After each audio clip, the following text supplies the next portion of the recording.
Okay, things do seem to be fine now. Um,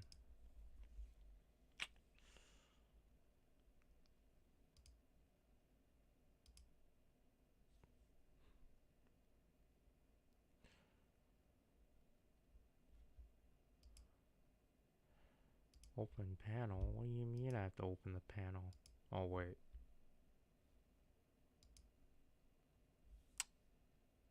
Wait. That reminds me, I have to actually switch over.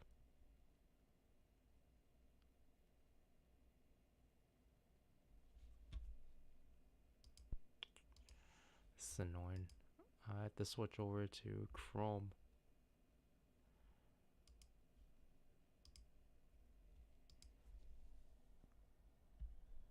What is wrong?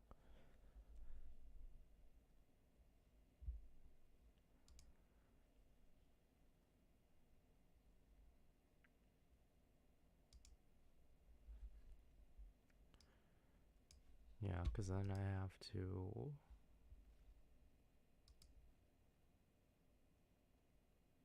timestamps. I can turn that on.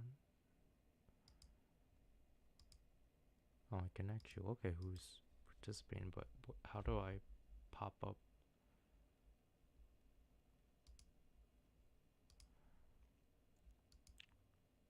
Pop out chat.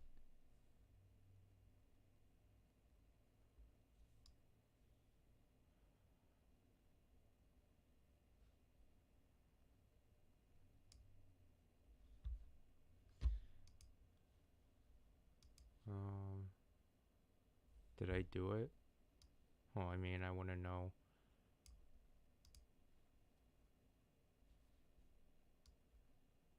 It's been a while since I had to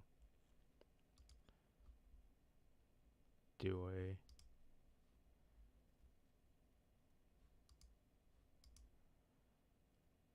Oh wait, let me let me stop the.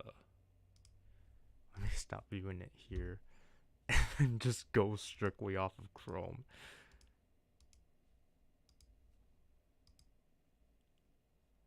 Why is this open widget? Why if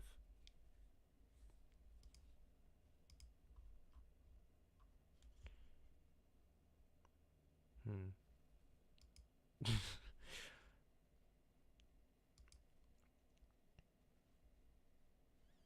Let me. Where's the chat now? Unless that wasn't it. What? Oh wait, no, just.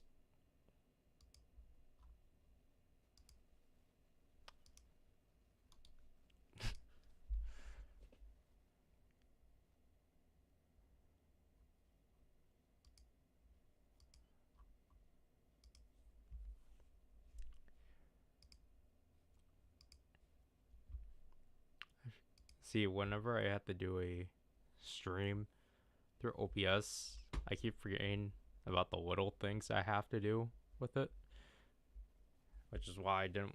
I mean, that's kind of why I pushed the stream earlier, because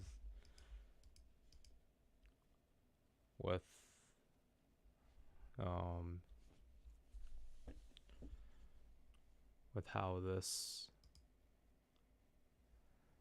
uh extension goes, I have to. It's only allowed to go through Chrome and not Edge, so it's just very finicky with how it with how it wants to be ran. Because obviously, this would have been adapted later, but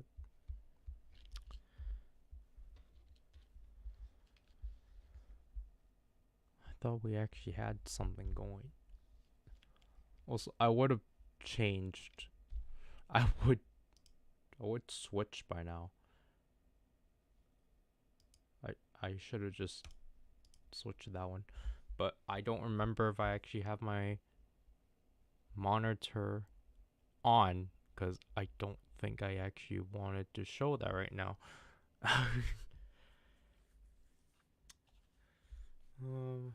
Let's pop this out again. I don't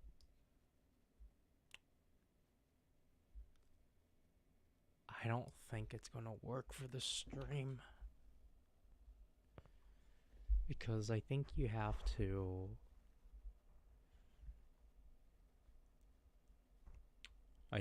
had to already open it. I don't remember.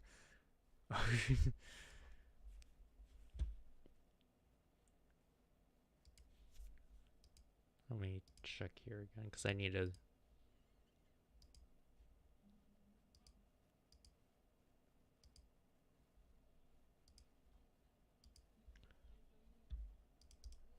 Let me. I know this is sad, but like, let me just test.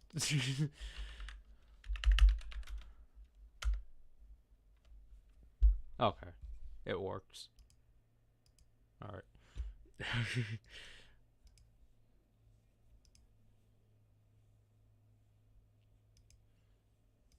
It's still gonna show up anyway, but I got the pop-up to work. So because I'm pretty sure, first of all, change it to live chat so we can actually see what's going on. But we're gonna open this up here. And it crashed. Great.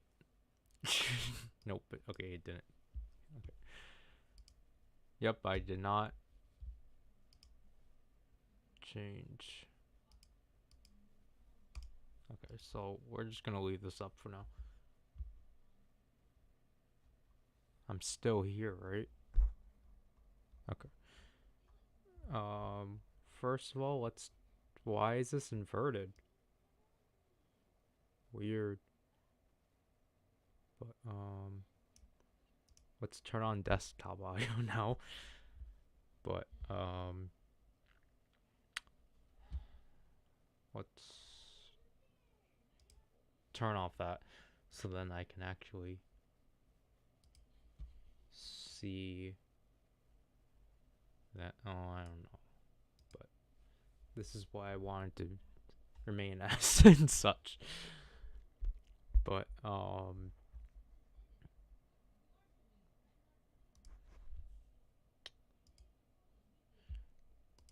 so it's literally like what I expected, of course. But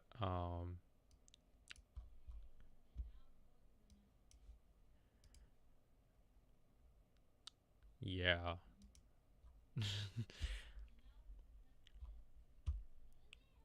So I assume that we're not gonna have anyone on board, so we're just gonna have to kind of deal with that. But whoops, I did not want to click that. I need to see this. Oh, did I accidentally get rid of the pop-up? So we don't really have anywhere to start. But we're gonna have to deal with that anyway.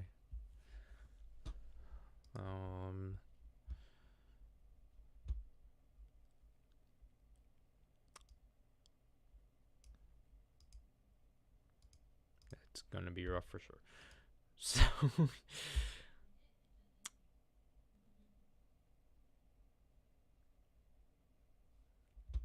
we can either wait, or we're just gonna have to go. Because the entire point of this was that we were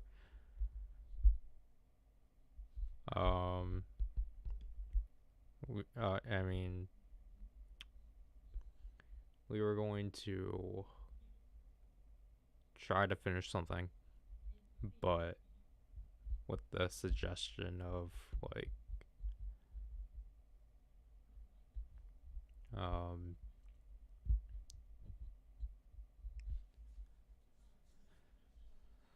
or just trying to have like suggestions of like how I can probably finish this up.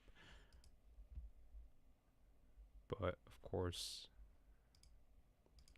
I'm probably gonna have to try to figure that out on my own. So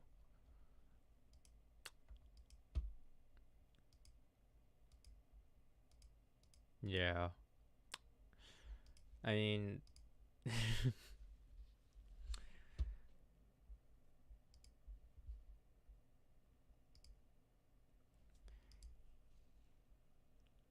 cause I mean, it makes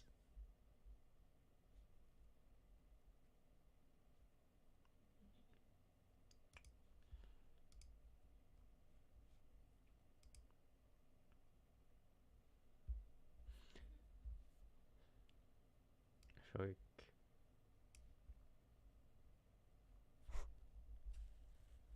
the more I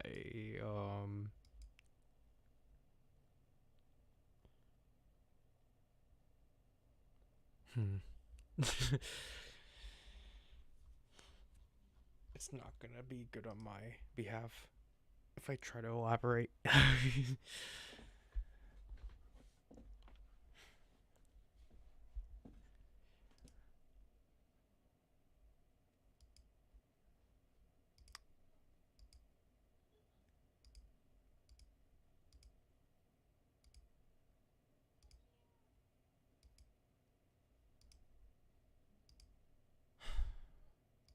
Well,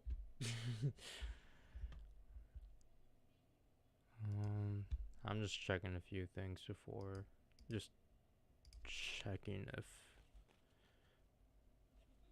things are running fine.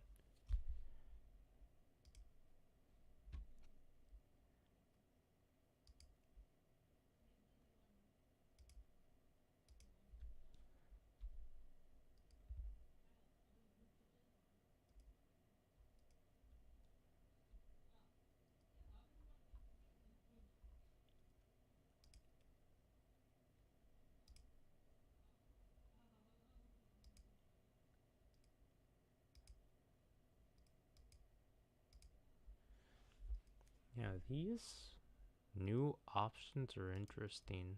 I didn't know you can actually pop it out. Yeah, these new options are interesting. I didn't know you can actually pop it out.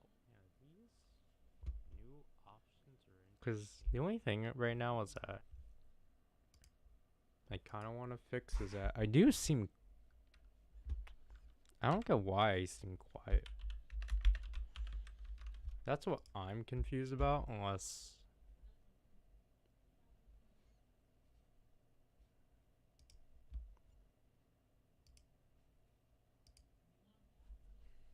Is it just because I don't know how much closer to the mic I need to speak to? But.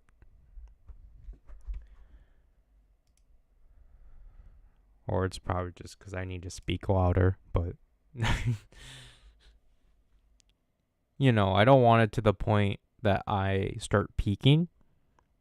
Because this is my mouth literally almost like next to the microphone.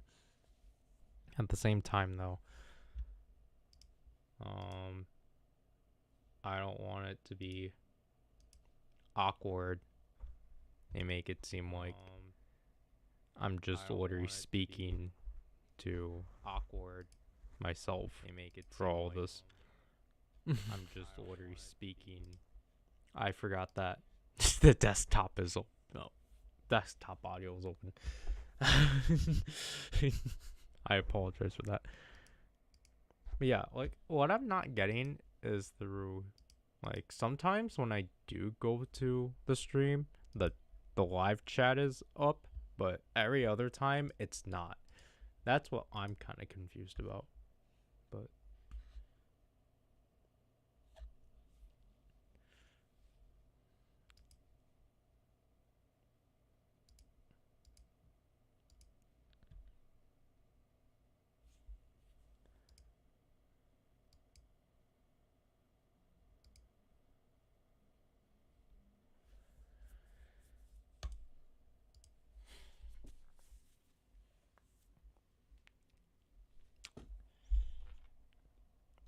other than that,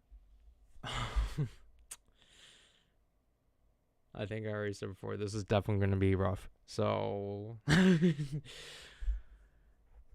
what we're going to try to do is that we are, I think I have to turn on this one. Yeah, okay. So,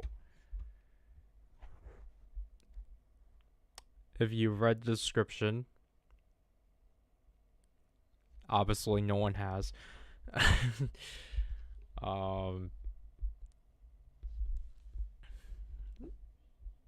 As you can tell, it's literally November 19th.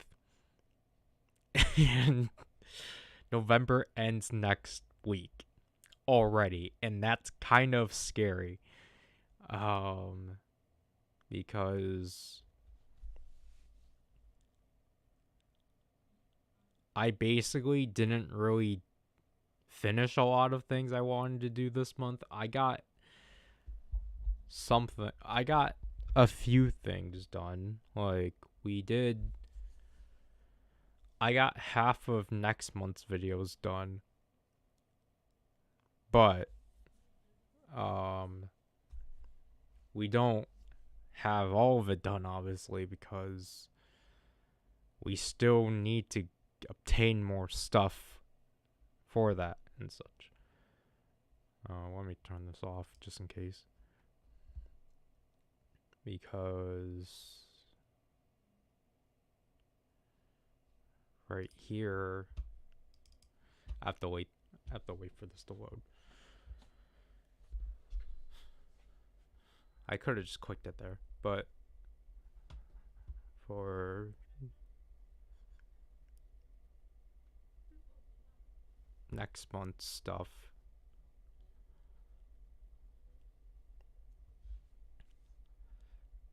this is gonna take a while for it to load.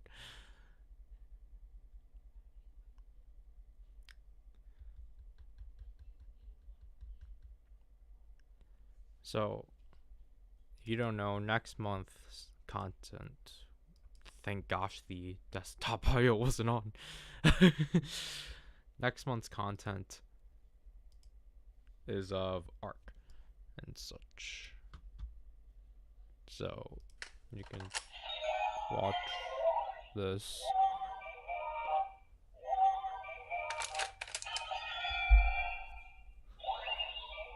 This was filmed, I think, earlier this month. It was like the first week. I'm sorry for the imbalancing of audio.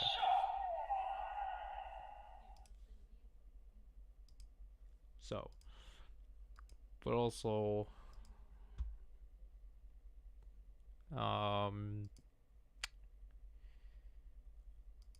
if you didn't know already, I did put up a video on the second channel that, to my surprise, that people actually watched. But one thing I do want to say is that, again, no one will care because no one's here for it, but this is not the stream for the month. This was something I actually had in mind since last week, but I was busy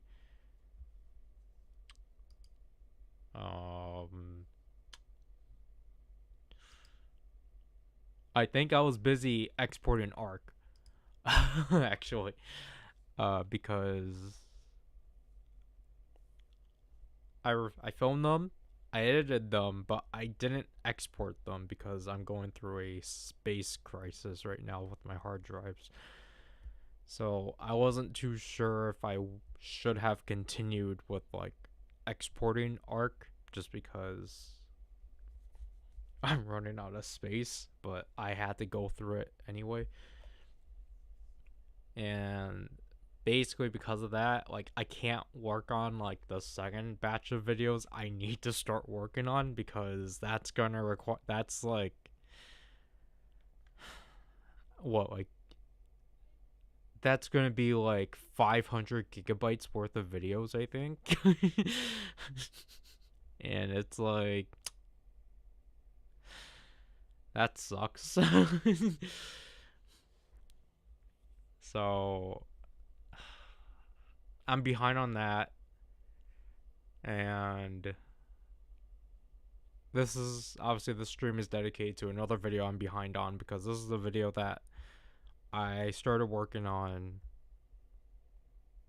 last month, because I had it planned since August, I think, because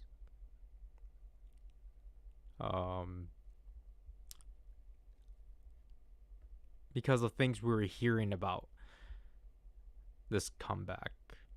And I thought it would have been a nice excuse to finally be able to,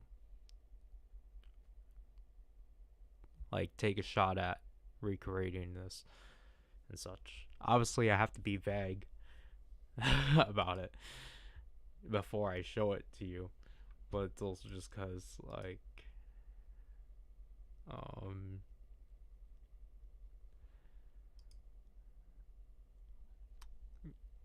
you know, I had to deal with trying to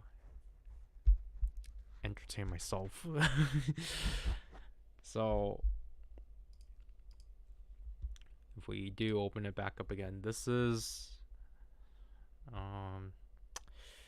I'm afraid to open up the Premiere file because it might crash.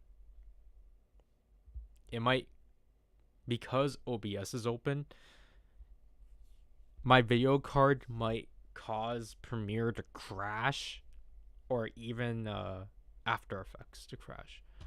So I'll just pull up the clip of what we're trying to do.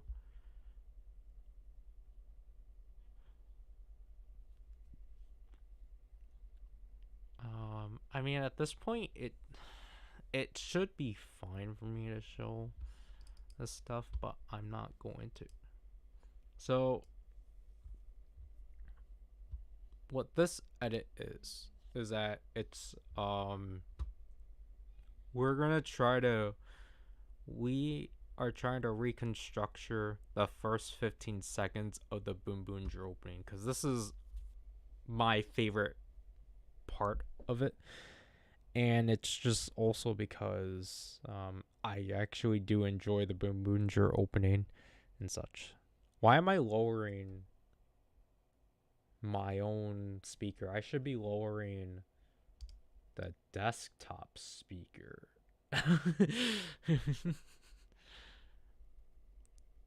Because I'm pretty sure I'm getting washed out by my desktop audio. But again, this is a part I cut from the this is the part I cut for my own sake, because obviously I don't want to deal with,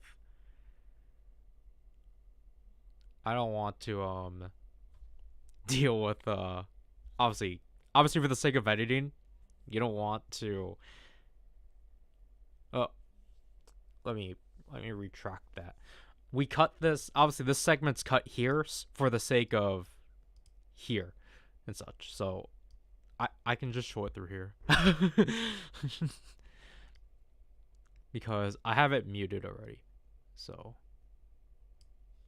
obviously, as you can tell right now, we only have the main portion restructured. We do not have this entire intro reconstructed. So obviously, it starts with this being dimly lit, and then we have the Boom Boom trailer, the speedometer, and the Super Sentai logo, and then like a light shines through, and then the Boom Boom changer gets loaded in, and then it's a close up and a glow. So I got some of the most complicated stuff out, like the background, because I think they're called speed lines, and then the like tire. But obviously, for the most part, I was mainly paying attention to these because obviously, this stuff is kind of simple to reconstructure. Even though I think I probably should have done it in Illustrator instead of directly on After Effects.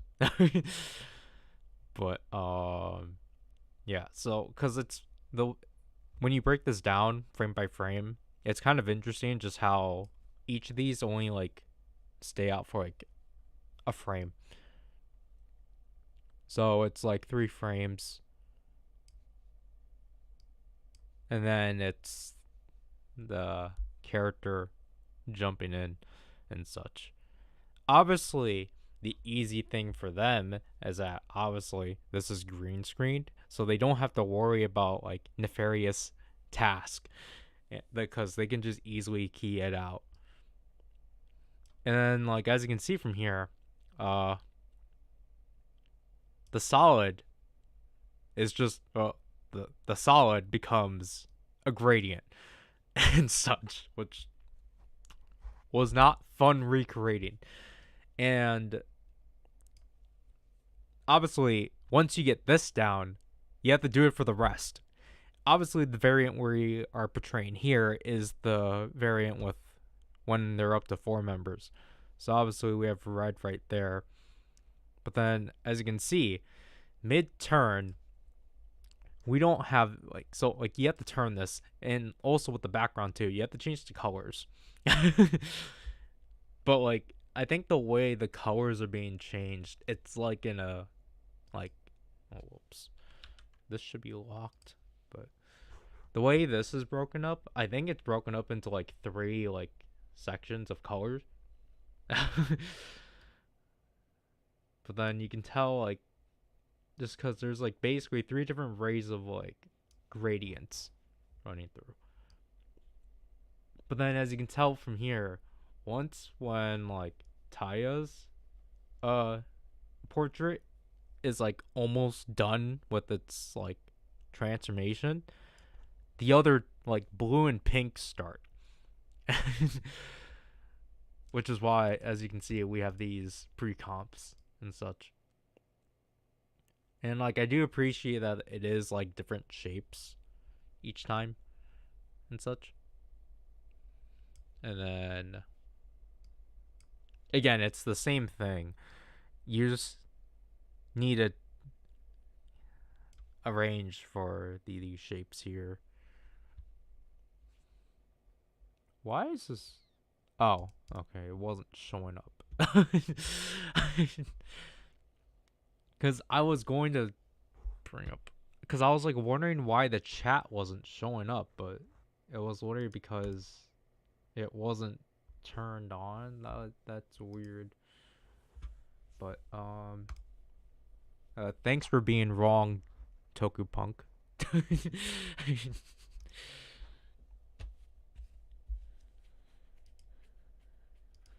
But I mean, guess who showed up after like 2 months? Again, this is from someone that hasn't watched Gotchard, but like, literally just to say like stuff like that is just like I don't know, like you. I mean, like if you actually have justified reasons, but like I don't think your reasons are justified. But so like yeah, same gradient and such, and like as you can tell from here, like obviously Taya's portrait is like consistent and such. So like the interesting thing about this opening is that like everything's not in like everything kind of happens in its own way, or like I don't know how to describe it, but like everything happens in its own like I mean I think if you do line them all up, they are I'm gonna keep this up. I think if you do line them all up, they're like synchronized. But like I think the interesting thing with this opening is that like just because of how it's divided, it's not in that case and such. Because obviously, I think the way we have it set up here, actually, here is this placement. Obviously, Taya's goes for the longest just because he's there for the longest time. And obviously, you can tell it is like evenly spaced and such, because if you do measure out the time here and then here, they are equal. So obviously then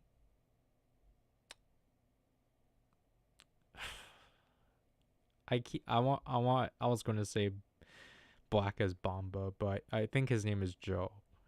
So let's see. I mean, I can just read it here.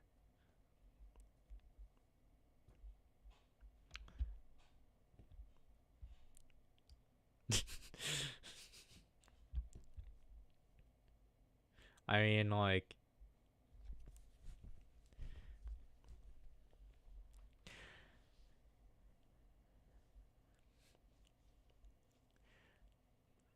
the way I can like, so yeah, like wow, this is, can I, oh well, we'll just leave it.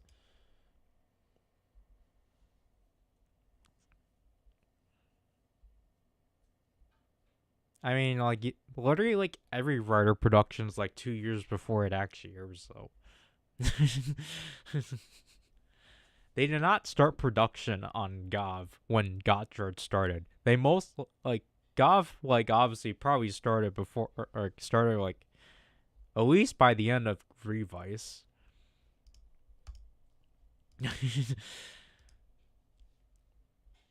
Like,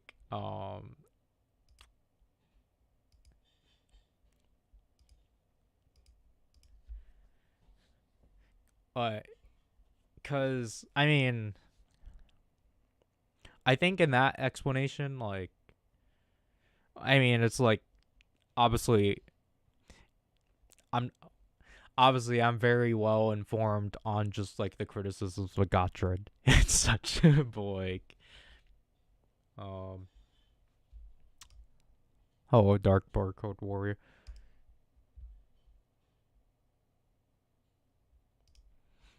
Well, I mean, logically, they would be. I mean, like, Gav is just 10 episodes ahead. But I mean, that's just because they pushed the production to like 4 months earlier, just so then it can simulcast in China. Like, for example, Go Juju already started 2 months ago. Like, Go Juju's like in its it's in like the mid teens right now, which is why we're getting things about the bear, our bear 6 ranger. Like, I don't know if like production can really be an argument for the show. Like,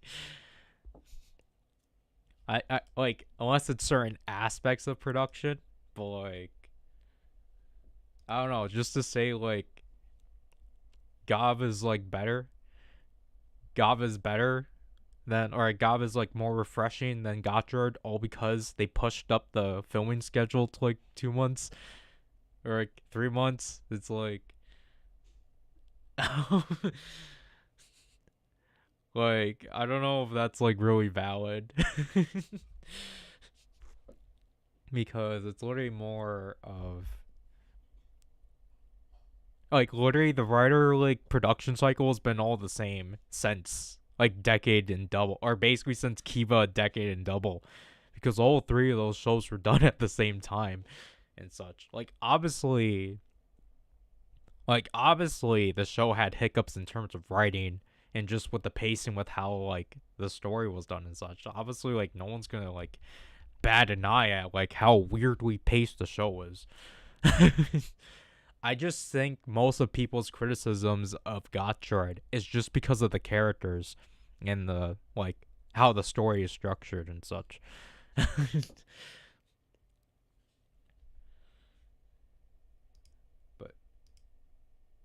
I mean, we've been getting Gojuger leaks since last week. Or I mean, we've been getting leaks, but like we've been getting like more explicit leaks since last week. Like we have all I think we have red and blue confirmed.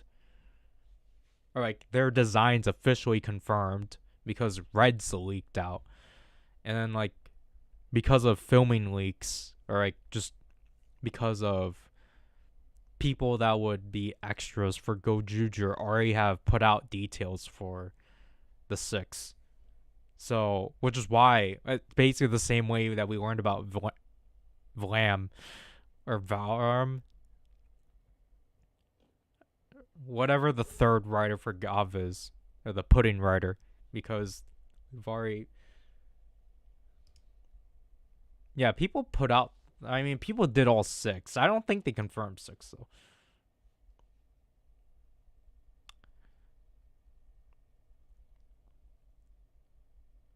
Yeah, I'm not gonna argue with that because from what from the little I've seen of Gav, it does actually seem like that. So like, there's no issue with that.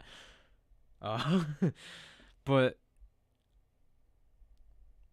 I mean, I think it's interesting that you brought up Geats because it's literally the action director is literally of Geats, but like the main director of Gav is of Zero Ones and such. Because I mean, like at least I mean, I assume you were not one of those people that dismissed Gotchard because it wasn't Geats, or it wasn't like the action wasn't at the direction of Geats. But I mean, that was literally just because like that was literally obviously just because like that's not really possible, especially with like how the old like filming production schedule went and such. Because well, I mean, I don't know, like cuz I think that's like a really weird direction for people to like point their uh to point their not anger but like I don't know, because it's just like I think it's very unreasonable to expect like one like staff member to like carry over to like the next project immediately. Like obviously that can only work if it's a like a role that's less taxing, but to immediately like have to like do like 2 shows in a row. Um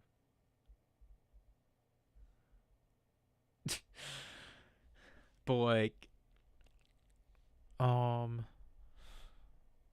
where was it going to go with this? Because I mean, like, I think again, going on with the production like schedule, like we have to kind of commend Gob's suit actor for being able to basically do 3 shows or like do like 3 productions basically at the same time because of the fact Gob was like filmed. Gob was filming in March, which meant at that point, I mean, again, we don't necessarily know when King Oger versus Kyoryuger was filming, nor the Legend. Oh no, I think we at least know that he was like the suit actor for Gav was doing both suit work for Gotchard, for Legend, and for Gav. So like, and we don't know. Again, we don't know when King Ultra versus Kyurger was filming, but like obviously he's King Kyurger Red. So like, we have to kind of commend him for being able to like juggle like 3 productions, basically. But well, I mean, half of them were Sakamoto productions, or like Sakamoto directed. So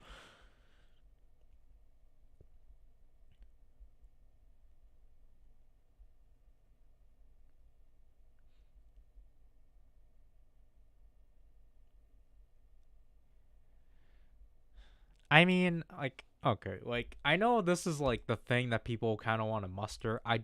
I don't feel the need of having to put that up if you can see it in the chat, but like cause like honestly, like I know there was like the rumors of like that the toys weren't selling well or whatever, but it's just like I kind of don't really see it because like I mean like I get like in some prospects of just like yeah, there could have been like ways, or there could have been like something of like them changing up how things approached and such. Like for example, like the entire second, like after like basically like that latter few episodes in the beginning of like the episodes from like the new year and such, like basically the stuff with Daybreak, yeah, like obviously that could have potentially like been a change and such, which led into like the movie and such. That like I'm not gonna like, or I'm not gonna be surprised, or like obviously like that could have been a case of where they probably changed. That could have been like something that was like changed that they managed to like whip up like quickly and such. But like I think there's like literally there's like obviously no denying, like for example, like you cannot claim like stuff like the Gotchard Igniter was like could have been like a response to like low toy sales, because how would that be possible? You can't just whip something like that up in like 3 months. But I don't think anyone's making that claim, but like I think like I don't know, because I don't really think the claim of like I think there's like 50% truth to like the Gotcha Daybreak stuff potentially being like rewrites, but like the overall like narrative still doesn't really change. Like again, like I haven't watched the show, but it's just like I don't really think for what happened from that point on, or basically from that episode to like episode 27, basically until Plania got Jared. I don't really think that was like really that much of a difference. It just seems like what a typical like shakeup of like the second quarter will do. It doesn't really feel anything different.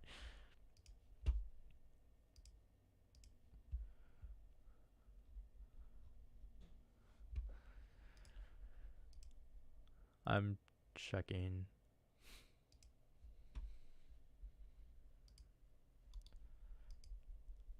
I'm checking.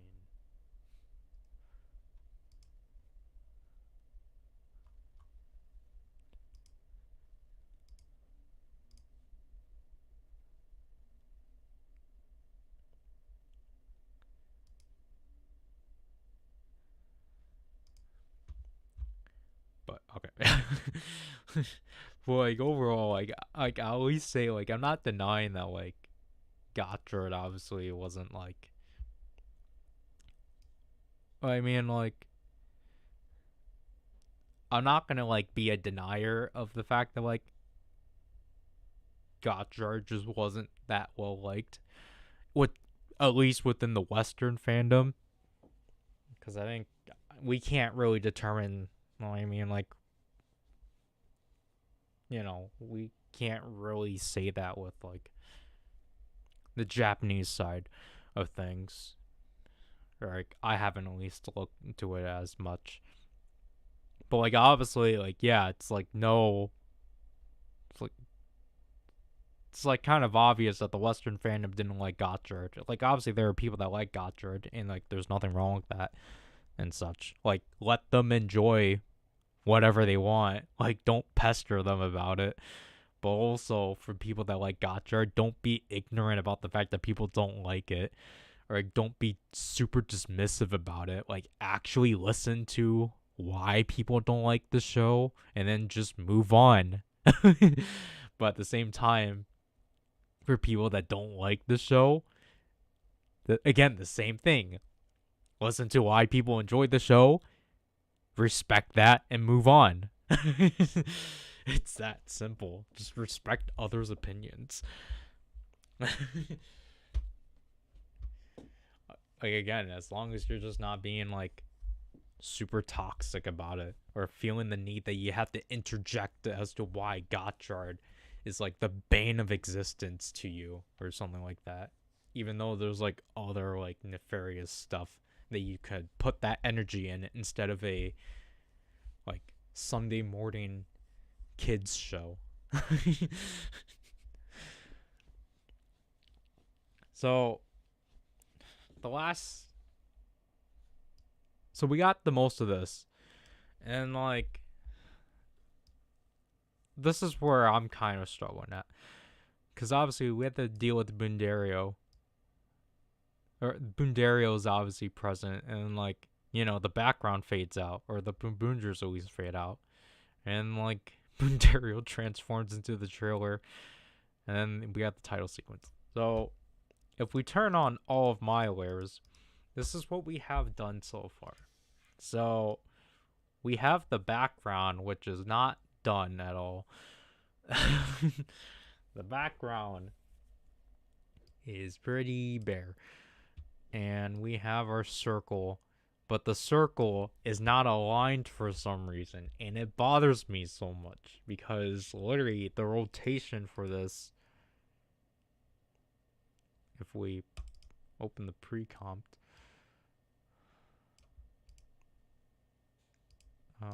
that's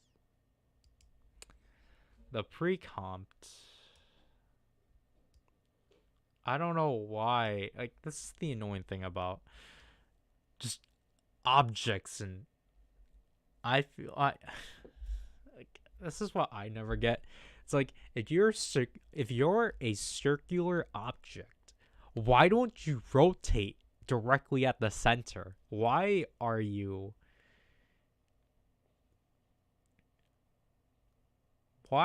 doing this?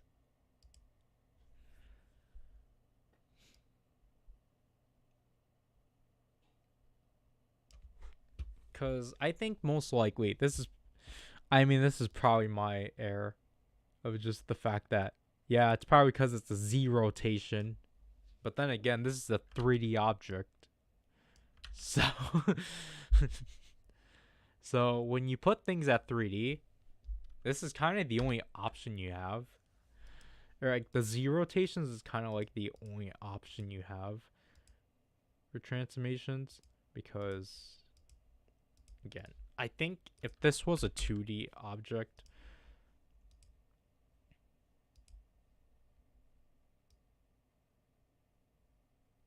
it still rotates awfully.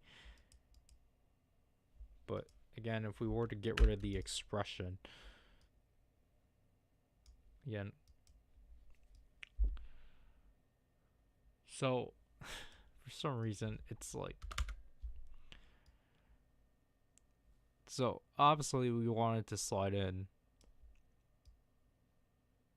but like what is confusing obviously is that why is the anchor point for like, maybe it's just because we need to change the anchor point.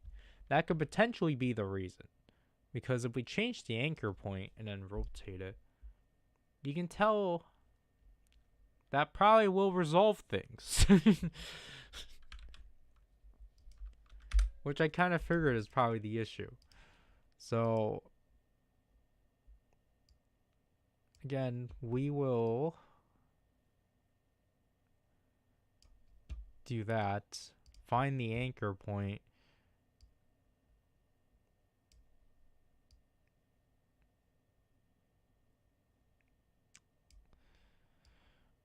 But the annoying thing about this is that means like we have to, I don't want this to be the case where I have to potentially change the anchor point for like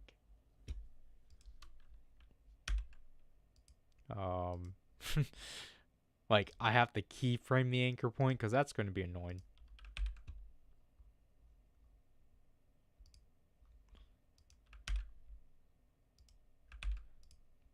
So it looks alright, but like the issue is that it's at least looking better. The issue though is that we definitely do need it to be lower.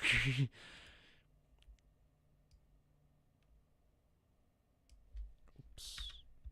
Okay, so we're gonna go. We need it to be more centered is the thing. But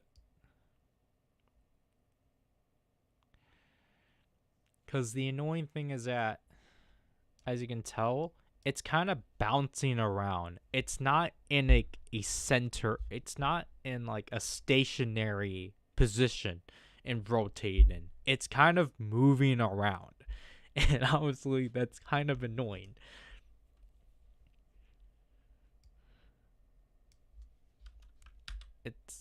It's annoying and not accurate. So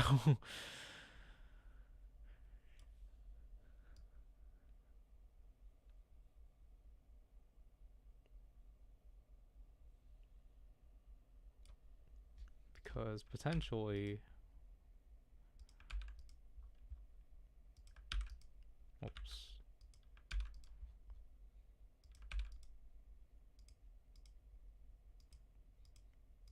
Because I think it'll just be better to just do it with this base one.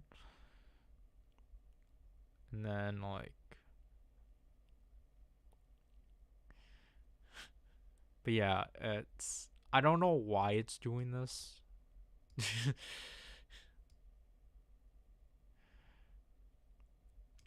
Because it makes it come off as... Oops. It makes it, like... not really come off. I don't know. It just makes it, like, an element of, like... Like, this seems like a simple fix. Of just making it stay in place. Because, personally, I don't get why it's not staying in place. But at the same time, too,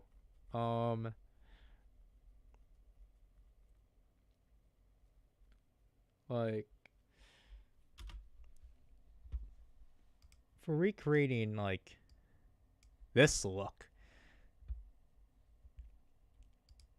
I don't know why I can't. Or, like, what I'm doing wrong to not, like, give it this metallic look.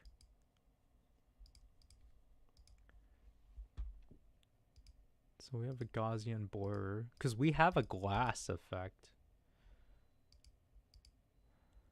But, like,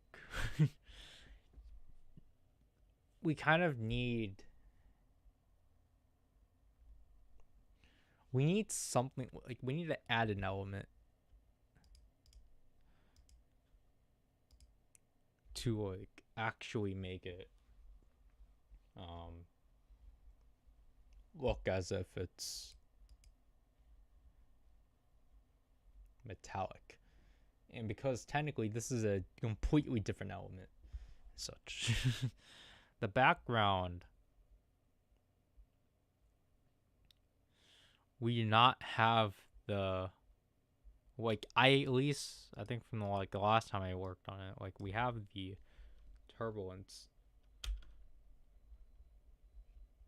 but like you can tell the issues that we have too much white. But I feel like, okay, so this is the background,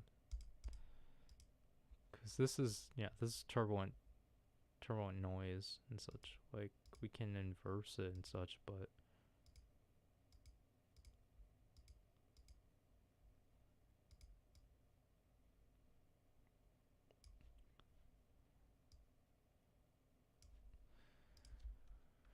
I'm just gonna stick with what we have here because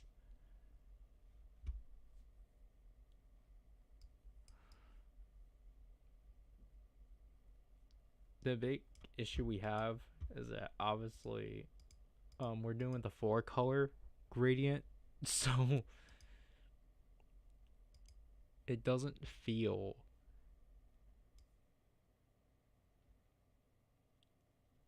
it doesn't feel like our colors are really doing anything is the issue. Because I added this glow and such, but there's like clearly something missing.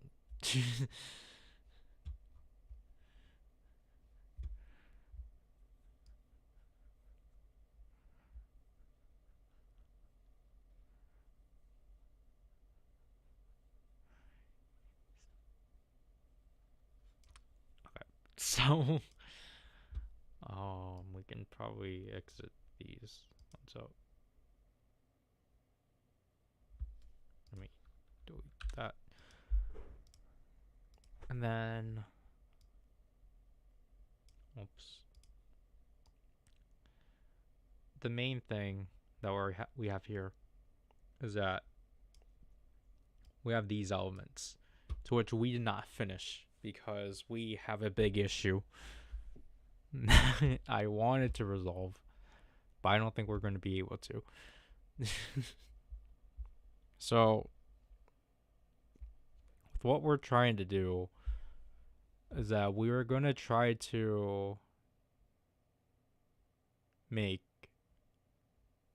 a Whiplash specific version of the Boom Boonger opening because we were told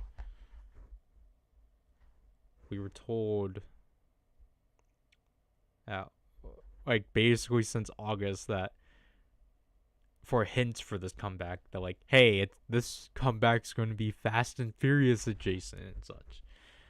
I thought that was hilarious. So I thought, well, why not we just make a Boom Boonger? Like, why not we do basically a... Why is this not opening? Okay. Why not we just do a like edit of Whiplash, but as like the Boom Boonger opening? And I finally... So I had it planned since August. I wanted to wait until the rollout was done, so then I could have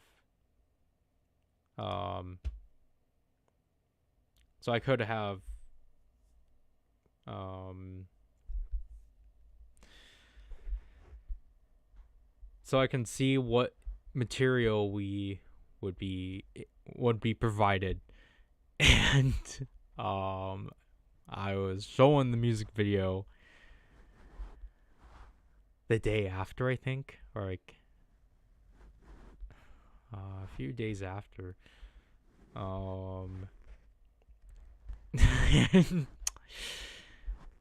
Came into the conclusion that yeah, there wasn't anything we were able to use because the issue is that the rumors we got about Whiplash were not really correct. Because we were like, I think people were expecting like cars and like, again, Fast and the Furious adjacent like imagery and such, and instead we got DJ-esque things, and I don't know how to describe it. And so we're stuck in a pickle. Because I was going to say, I was hoping that if more people actually watched, that we were going to try to find ways to improvise. Because we're like struggling really hard right now in terms of what we can do, because obviously, like, I knew going in that like there wasn't going to be one-to-one like clips I was going to be able to use, but like I was at least expecting like things that were going to be adjacent to like the imagery that is of the Boom Boomger opening and such. There's not. And we spent too much time making these assets to we spent too much time on these assets to kind of scrap it. Because I do want to see this all together and put it out by next week. At the same time though, I'm super well aware that like this is not gonna come out well. Because there is just not enough material we can actually suitable material we can use to make this concept work and such.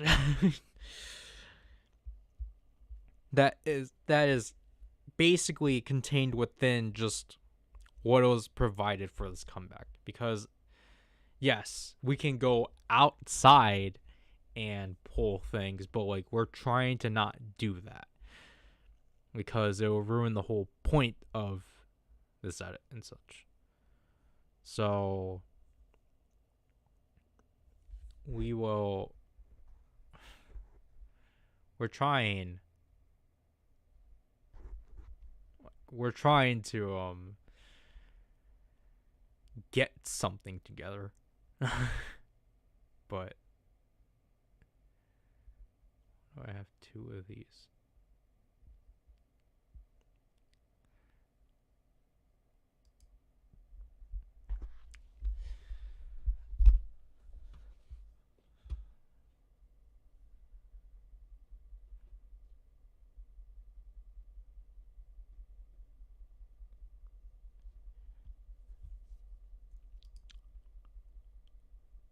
Trying to find this.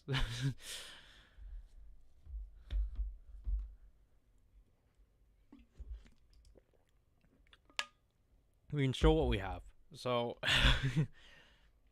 like I said before, I made these up with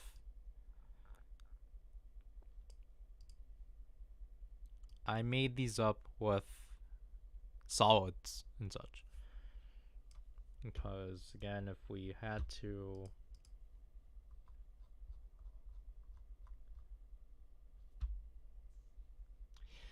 I just realized that I didn't turn on my monitor. So, again, clicking on this pre-compt and then finding a white solid. Oh, that's a null. Just dropping in a random white solid.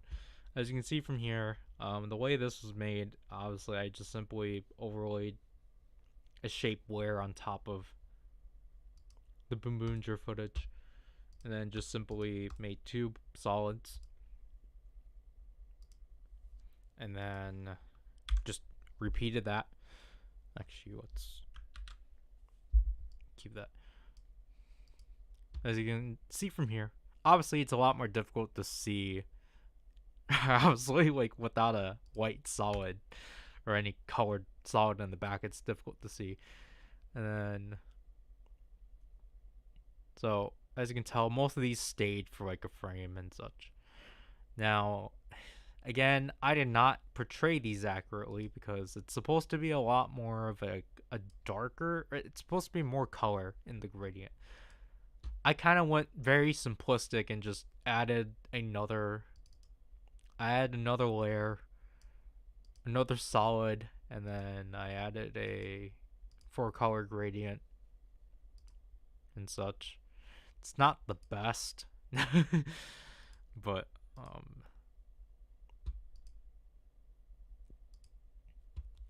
it's not really the way you should go at it, but that's what I did. And then for this, technically what needs to be done is the spinning, which technically has to take place within this sequence. We cannot do it here because it will interfere, because we need to,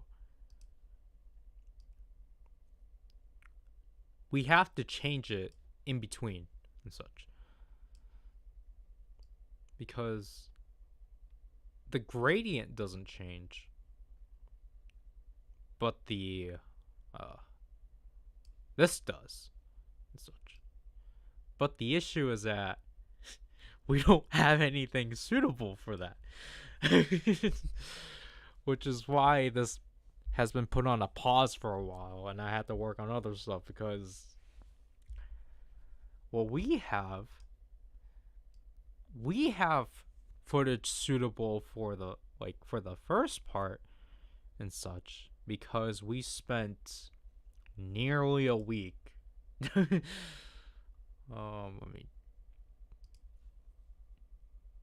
turn this off.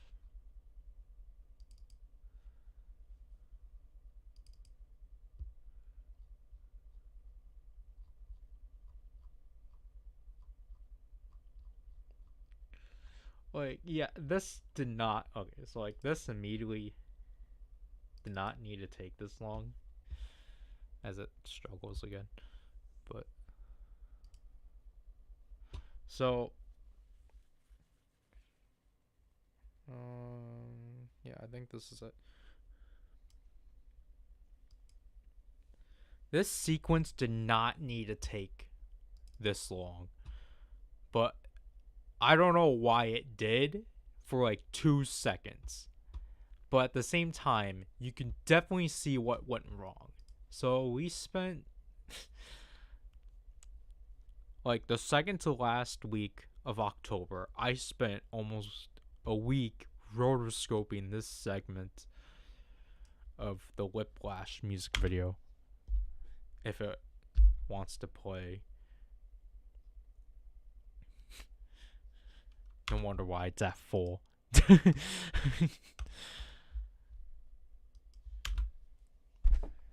So, as you can see from here,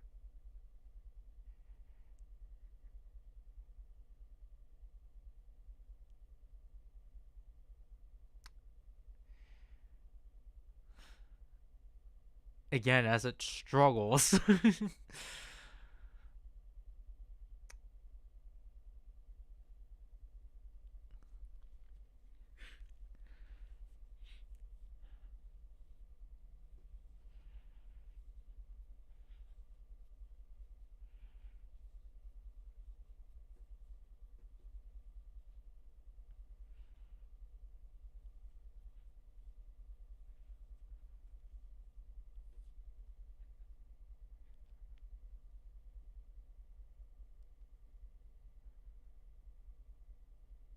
We're almost there.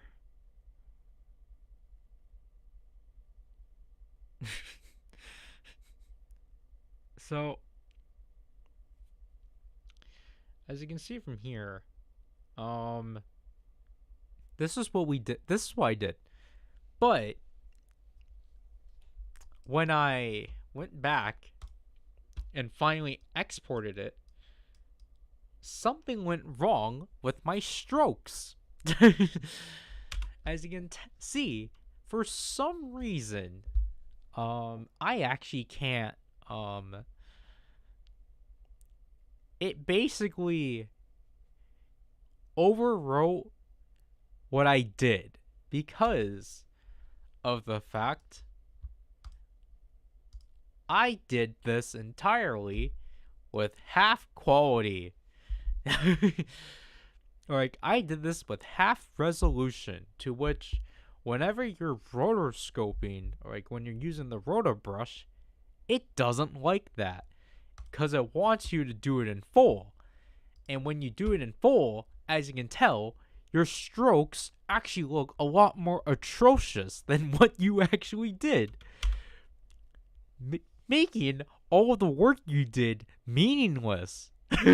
because basically because you didn't rotoscope it at the highest quality, it just kind of fills in the gaps you missed in the highest quality, even though you touched it up at the half quality. And like it's such an annoying it's so annoying of a task. And like basically because of that, I just had to like let this rest because of the feeling of like all this work I spent like just mindlessly taking the rotor brush tool and like getting the little spots only for it to be like absolutely meaningless. Like, yeah, of course that sucks. Because this is why I don't work in like full, I mean, it's probably also just like in general, I don't recommend for you to do this stuff at like full quality. But at the same time, just to say, you definitely do need to like make sure you go back and like switch it to full quality to then like make sure that you did like touch up things. Because the annoying thing about this one too is that because like they're not staying still, they're still swaying their arms, so like you have to get those like little details and such. And it's just so annoying of how it just like basically barely got all of that. Or like and like I don't have an efficient way of fixing this. Because I did say like I have to redo the keyframe for this because it's bad. Or like it's not pausing because it severely looks bad. Like at this point, I probably have to just not care about the little bits that are missing, just because it's like I spent so much time like trying to get those out, and like after all this time, it just like ignores my points. But like again, when it loads up,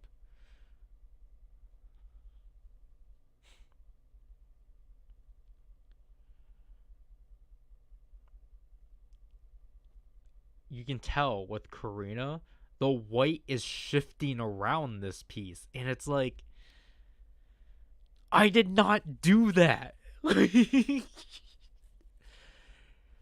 And like, cause again, I was super particular about like making sure to get rid of the white between the arms and such. But like, no, when I switch it to best quality, or when it forces me to switch to the full quality, it ignores that and such. And like again, it's like, what are you supposed to do about this? How do you get rid of this? Like, because again, these are all of the we have like 2,000 key like strokes done. 2,000 strokes were done. And the approximation of, see, you can tell I finished this at 2,626 frames. Or like this, like there was 2,626 strokes done. I had to do an additional 100. All because this decided to not cooperate and such. Again, because when you look at this, for example, this looks bad. And basically, what's happening here is that it's not acknowledging. It's not acknowledging what's present, because basically when it's a smear like this, it erases it.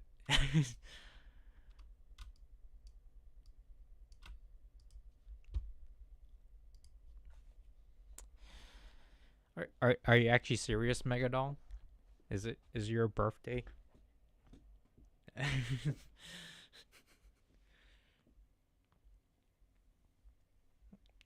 I'll keep it up until you say so. So again, I've tried everything I could. I tried everything I like. Excuse me. What I'm gonna have to do. Okay, like what? What we're gonna have to do is that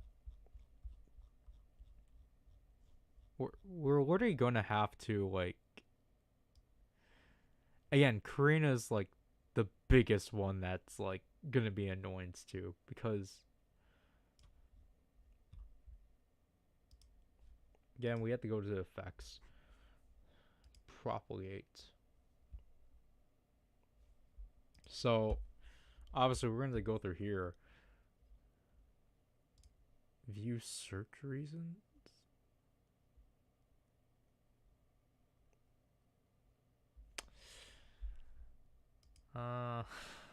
I don't know how this is gonna go.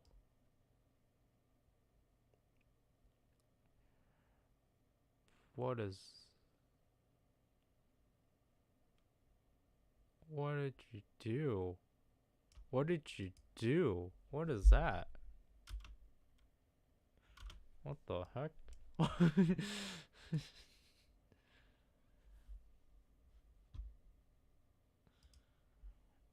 What proof? And now it just got rid of my selections. That's just great. I mean, admittedly, when I did start doing this, I like struggled so hard trying to remember how this tool worked. So I recorded myself doing this just to show how stupidly long it took me.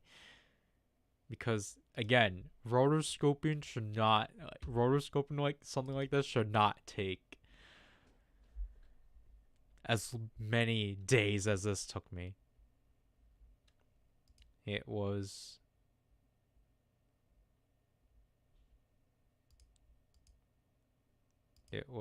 literally 4 days. Yep, it was literally 4 days of work. So this is from the last day. So as you can see from here, I think this is when I realized I had to turn it on full quality. But like, as you can see from here, I wish I could fast forward this. But like, you see my entire process? Like, I had to be particular. And you see how much cleaner what I had? Alright, okay, this is halfway through. Can I, like...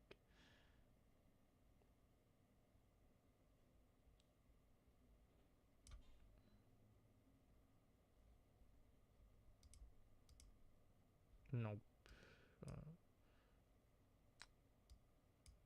I was saving there. Like, you see how much cleaner this looks?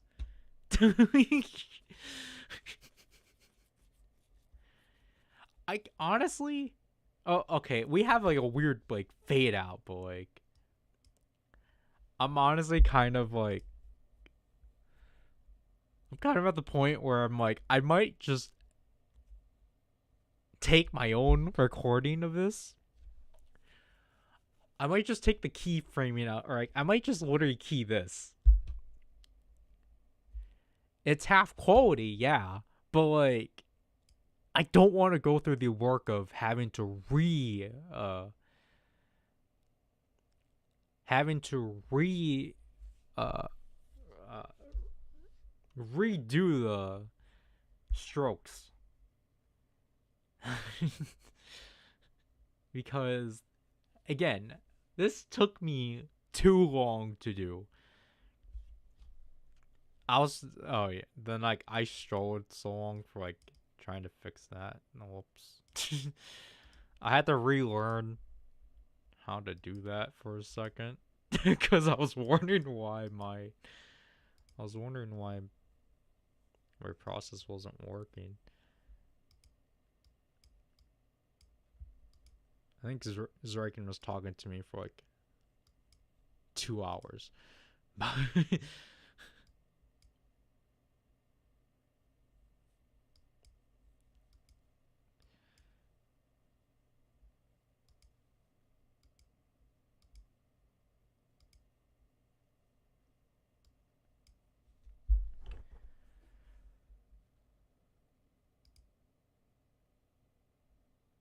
Yeah, because like the thing here is that I think here I finally got it fixed.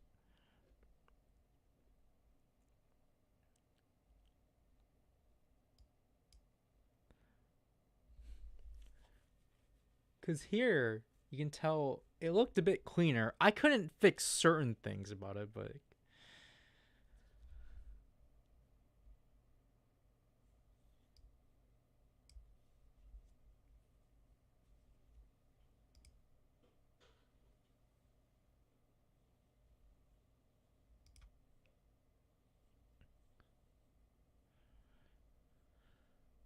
because Luis, wow, was I that blind? Maybe it is my fault.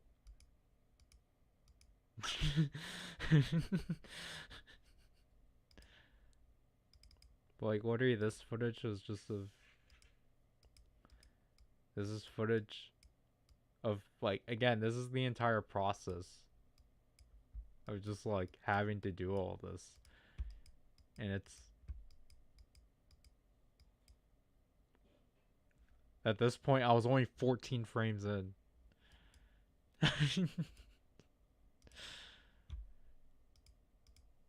And now it's just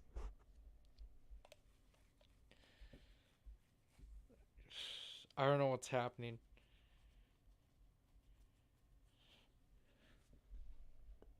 Wait, why wasn't this wrench showing before? What happened? That's weird. But wait, this is literally your proof that it's your birthday? But how? How is this proof?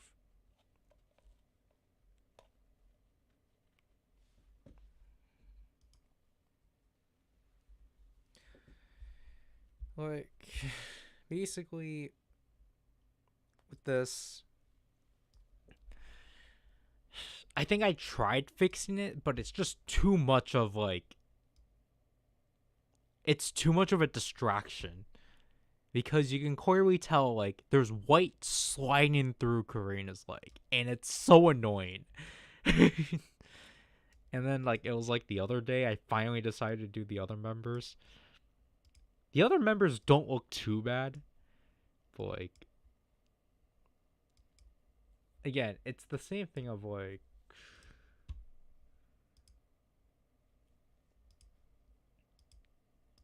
should probably work on this.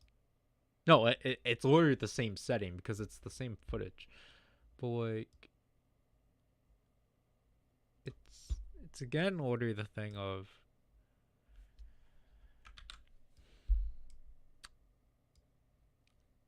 I don't know. I'm at like a loss at this point because I tried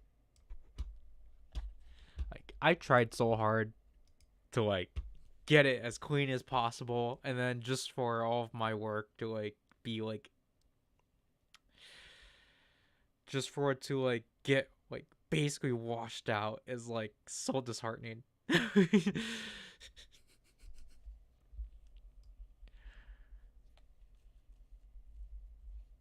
Also, I don't know why it's. I mean, it's because it's half quality and such. So, okay, for something that's two, or I yeah, 2 months in production. Oops, but like I keep forgetting which composition is what. So, um,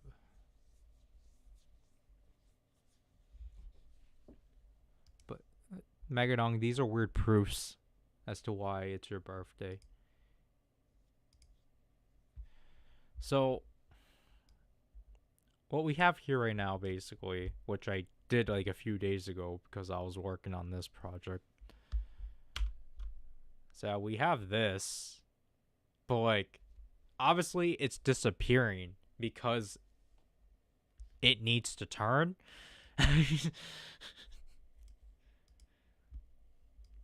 Which is what we're probably going to do. So,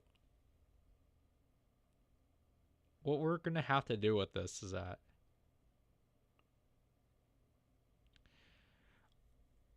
I think we're going to have to.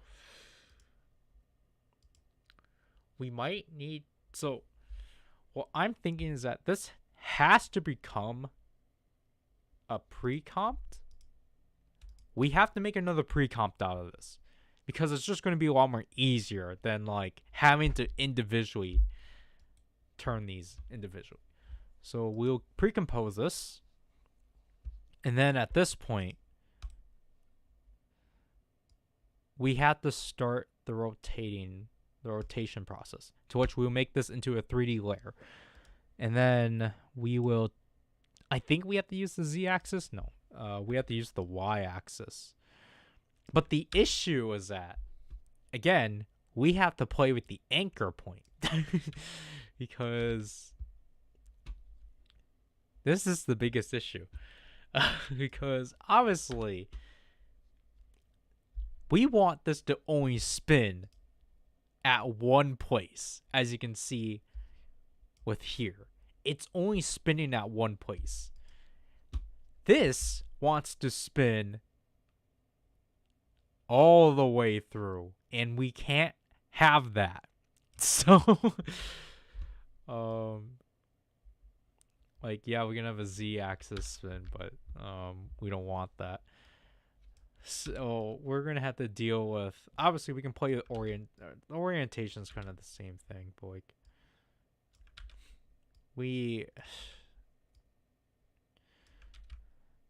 again, this is not gonna be a fun process because I don't know how. Oh, what? I don't want to. Oh, wait, why did I still have that on?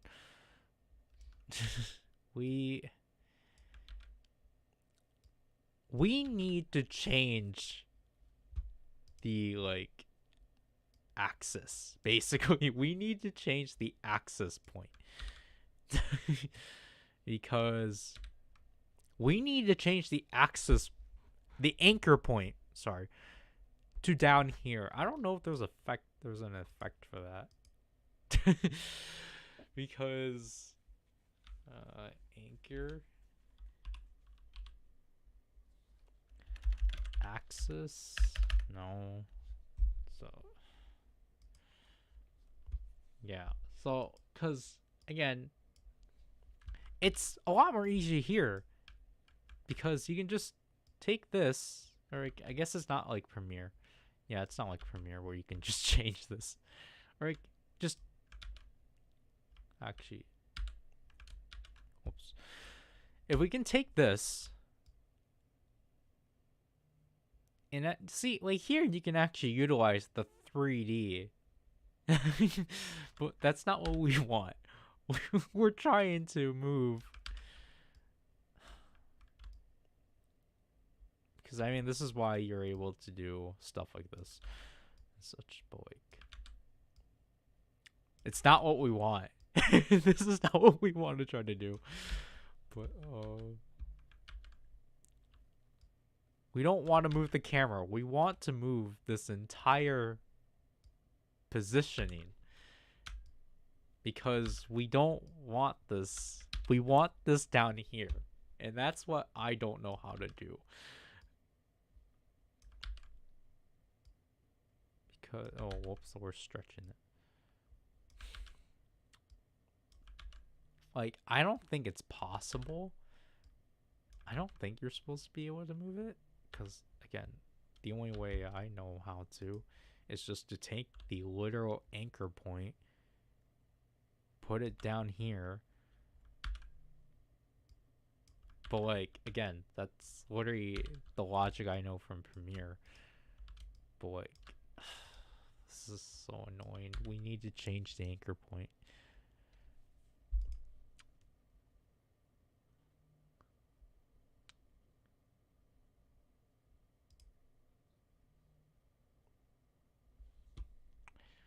Let's see if we can try.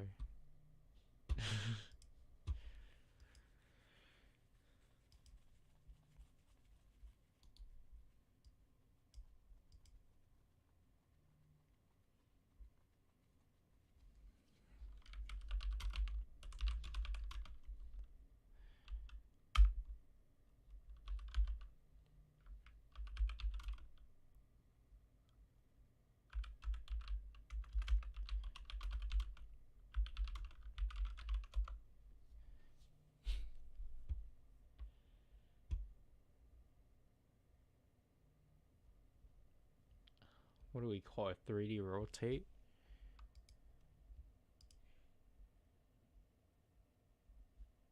But that's not...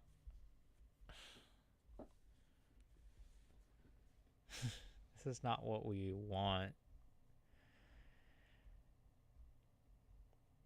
Because I've technically have done this before, but I just don't remember how it's achieved. I'll quit. Because, yeah, you obviously want to make it a 3D.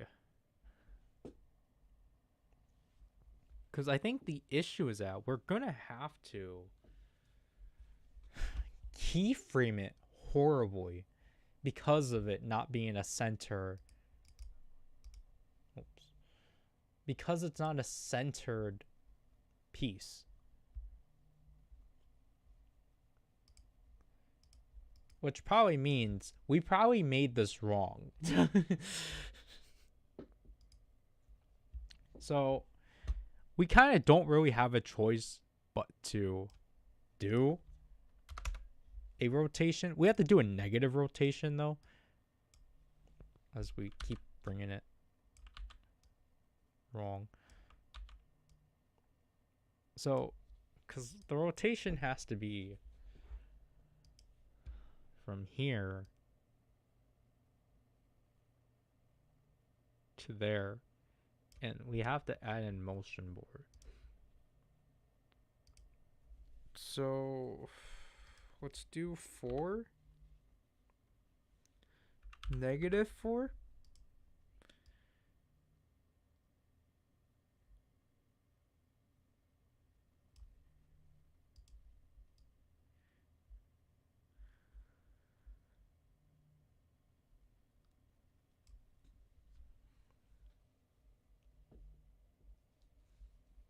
So as you can tell from there, like, it looked fine. Maybe not 4. Maybe 2. Because that looks...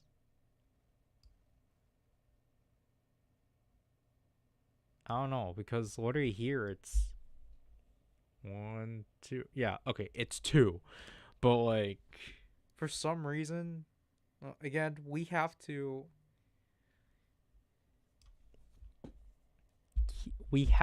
fix the position.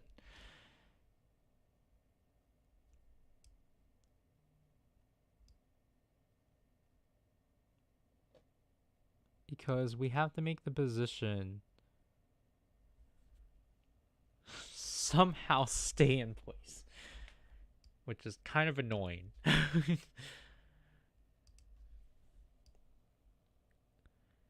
Because it's at least for 2 points only, where like we have to fix it.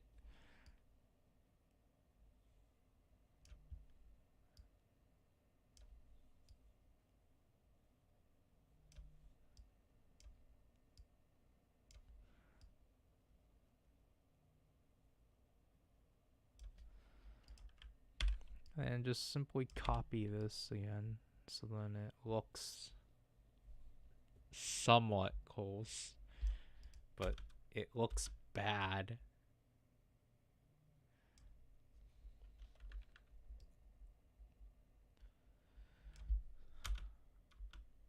Because if we were to try to overlap this, like,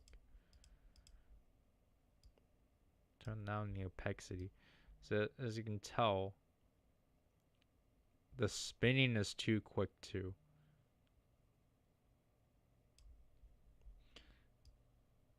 Because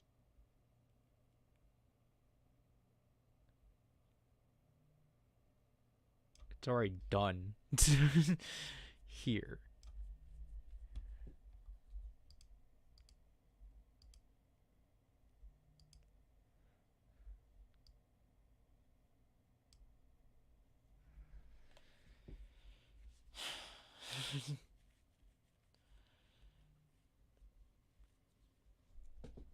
I mean, I get that's why you have to do a manual, like, rotation.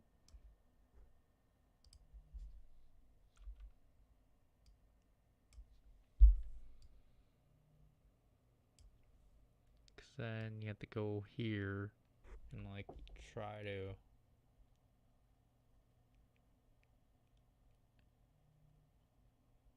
get it like that.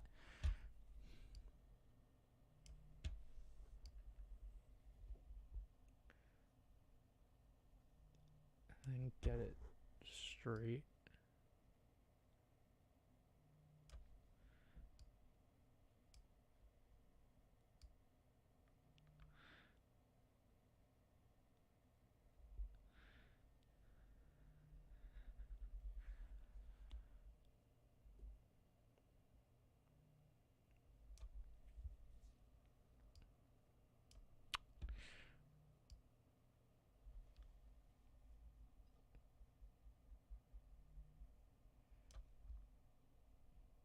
We'll turn off motion blur for now because I need to see if I'm lining up or not.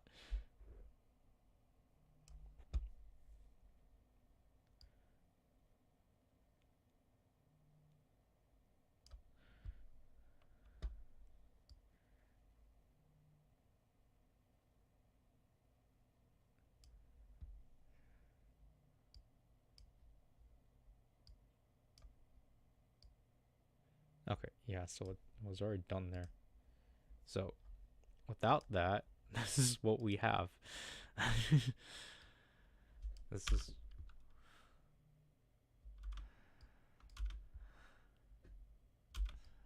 that looks all right. I guess it's is that justifiable?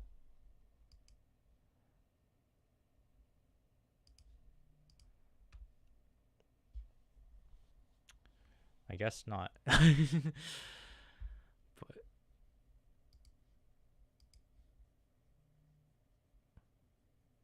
whoops.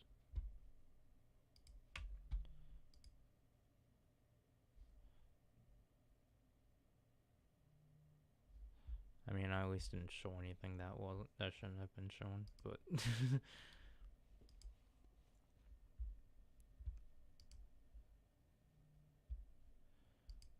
yeah, that's kind of weird. I can't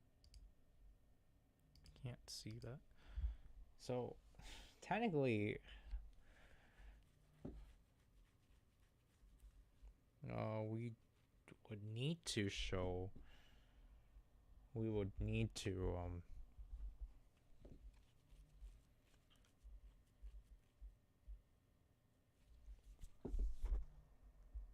do that with the others. That's what I was trying to get to. But we're gonna only focus on Karina right now because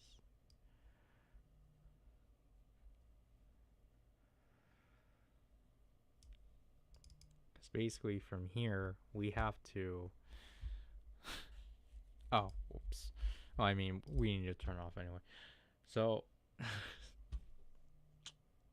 this is what I was thinking, because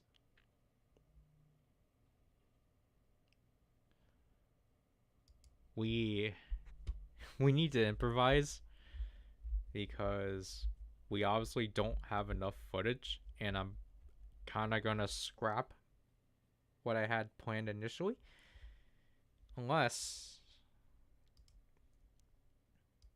we want to drag this.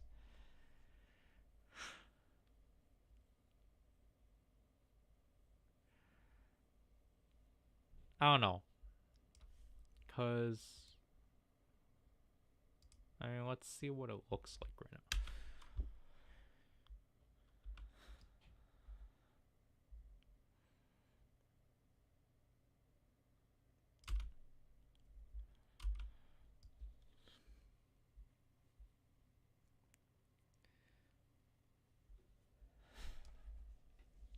Yeah, we're probably not gonna go with that. So, because obviously so with this comeback, they brought back the eyes, but like, I don't know if I want to actually include them, because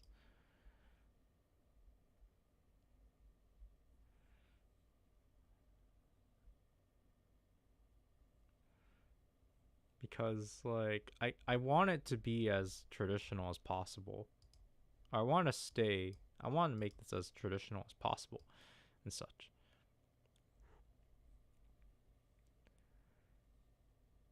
So like, technically we need a close up. But the issue is that there's not any like viable close ups within this music video.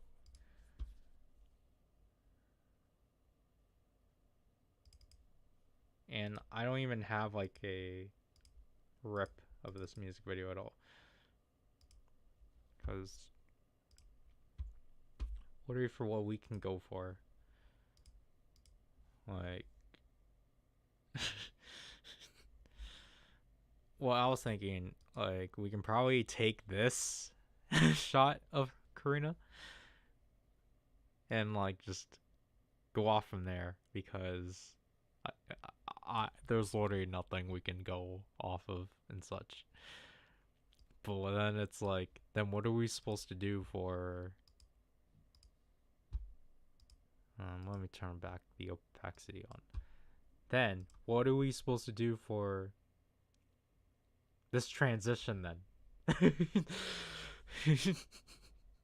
That's what I'm struggling with, because it's like, we want to recreate this, but we don't have anything we can recreate that out of.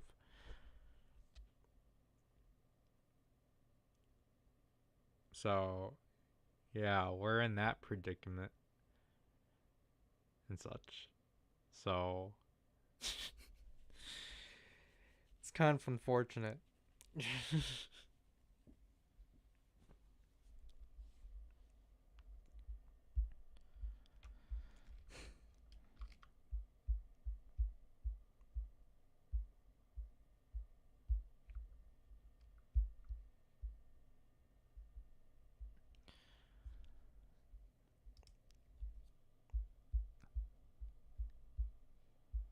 Because, like,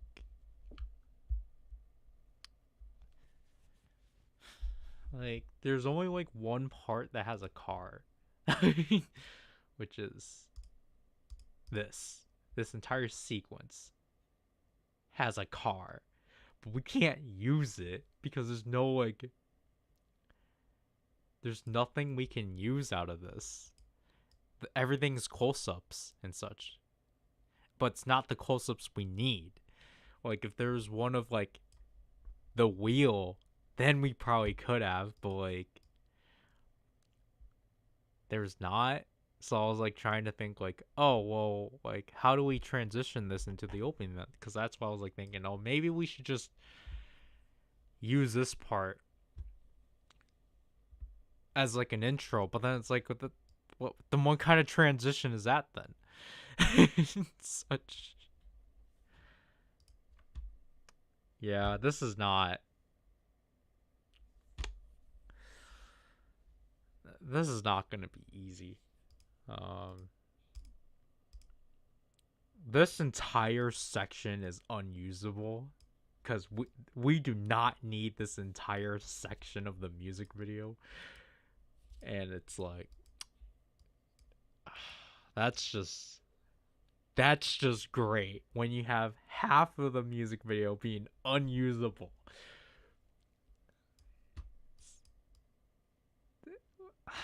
It's so bad. Cause then like what at this point we're gonna have to like just like I was thinking like we can try using this for something for like the intro, just like literally try to mask this out, mask the white out. Cause then this could be like the like boom boom boom boom changer like ignition scene, but it's like I don't know. Like there's like nothing.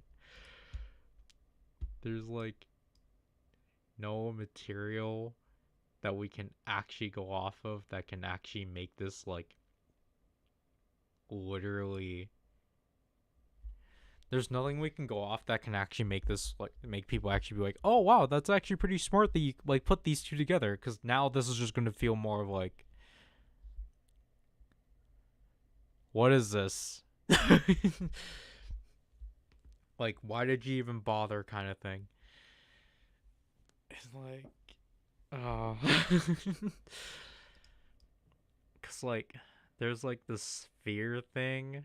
Yeah, there's like this thing that I'm like, oh, maybe we can try doing something about that, but it's like, I don't know. There's, I don't know. What are we supposed to do?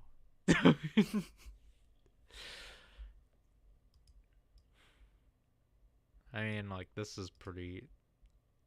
I mean, that was pretty easy. The title sequence was something I had something about, but then, like, again, we haven't even changed this. Because if we have to refer to.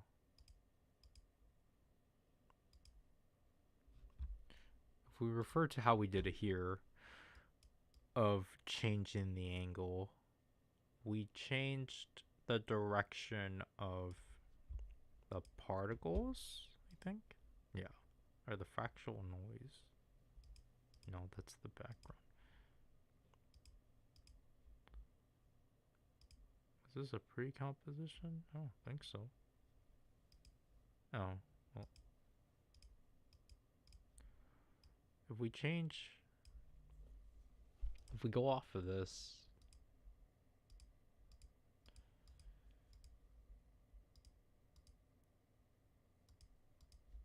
Was it this? No.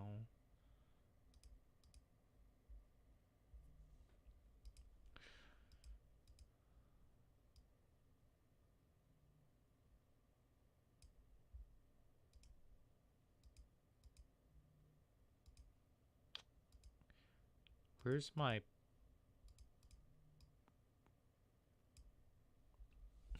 Where do my.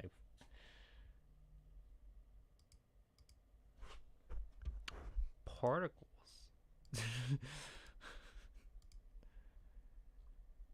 None of the particles are showing above.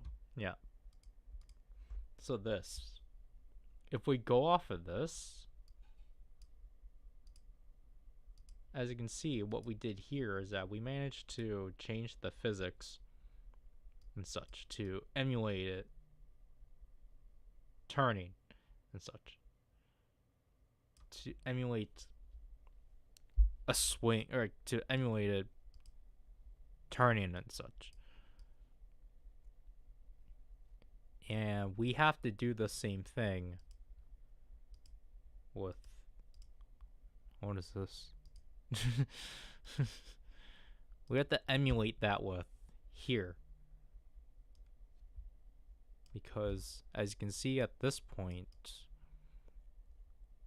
the lines turn. But then at the same time too, the light streaks also change. So it seems like at this point here, the transformation like completes itself. But like I don't, like, again, it would just be weird to like make this like a 3D. I don't think you can. Oh, we made the wrong thing into a 3D object. So I don't think here will be that viable of like a rotation.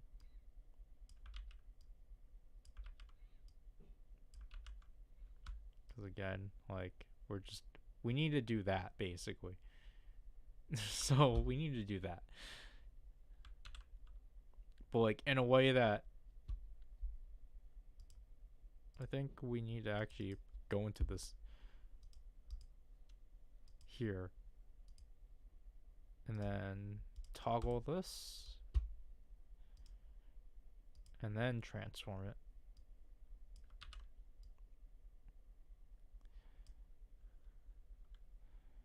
So like from, was it here? Well, okay, this is the point that it completes its transformation.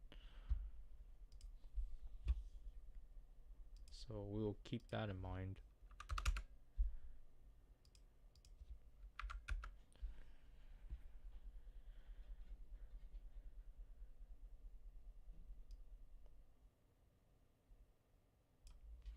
But like, we also want it to not just be like this.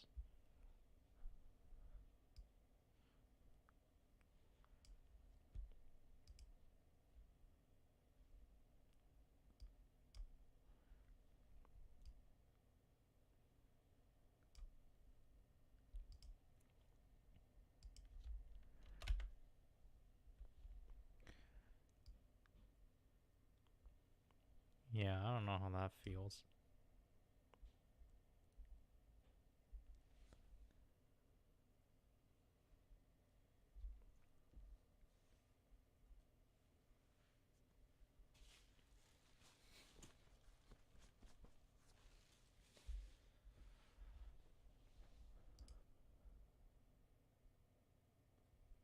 But I don't know why this is already, no.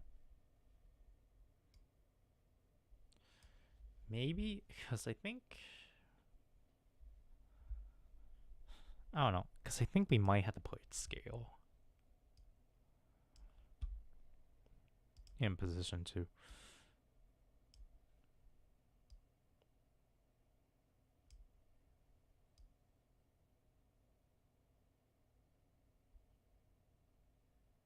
Something like that.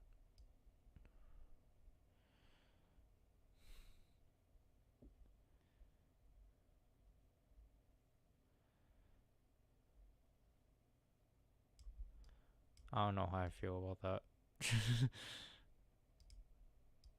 It looks,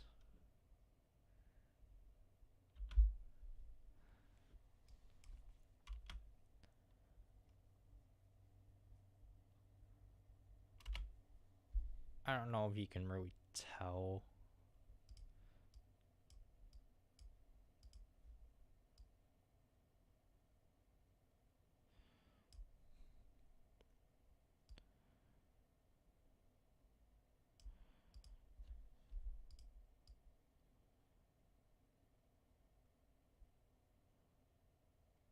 There.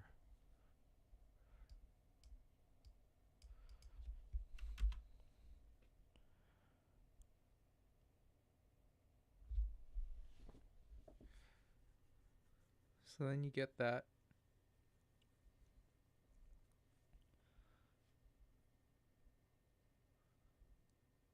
Because the issue is that you can't really tell there's a difference.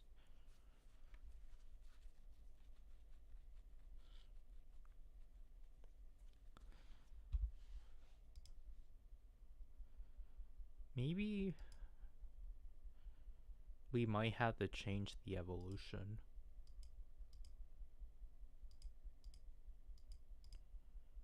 Because right now we have it at 5,000. What about 3,000? Because the only reason why we have it higher is just so then it doesn't have slowdown issues.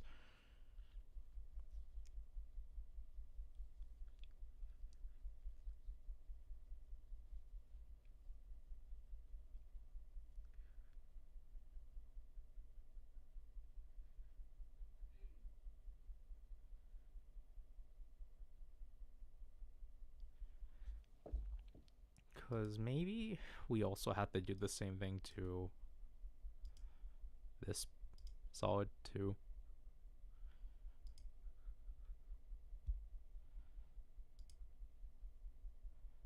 Change the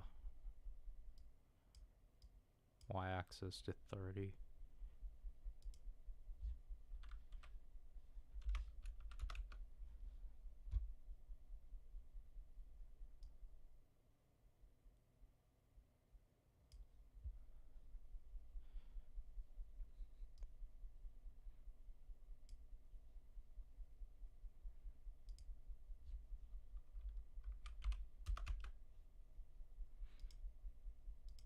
Kind of annoying to have to do this constantly.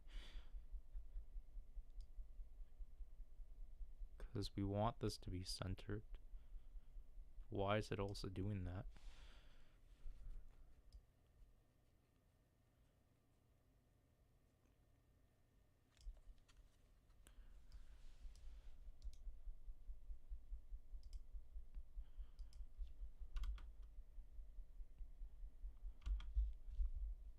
Did he even have that light still? No, it dimmed out at that point.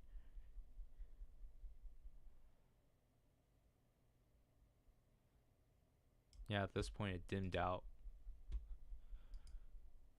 So we shouldn't have even done that. Because the brightness.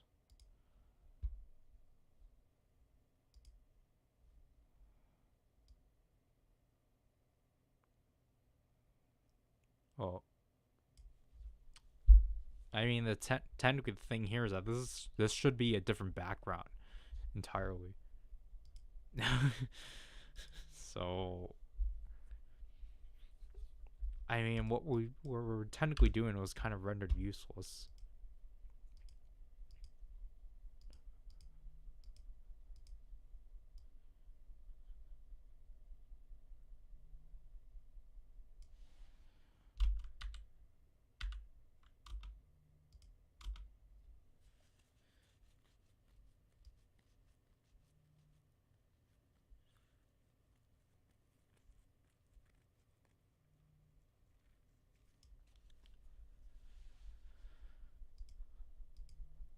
But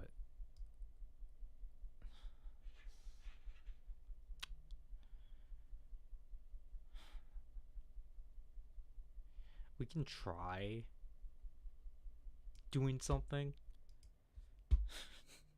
But I kind of don't want to get to that point because I really don't want to rely on teaser images. But we might have to if we want to get this to look. If we want the look that we want to go, or if we want to convey the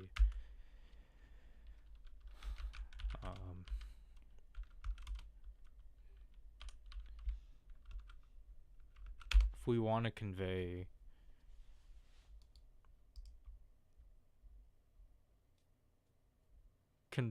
the Boom Boonger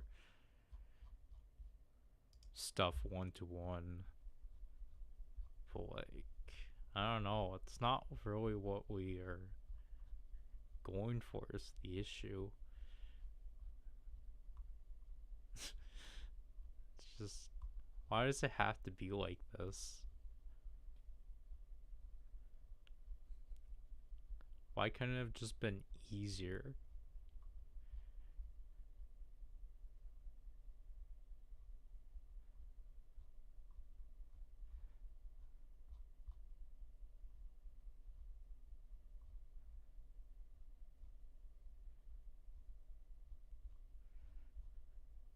Because it's good. The issue is that it's going to cause an inconsistency, and I don't want that.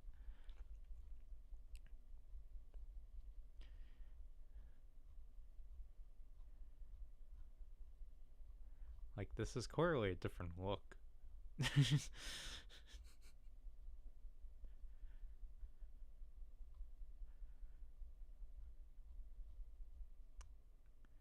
Why does it have to be so rough?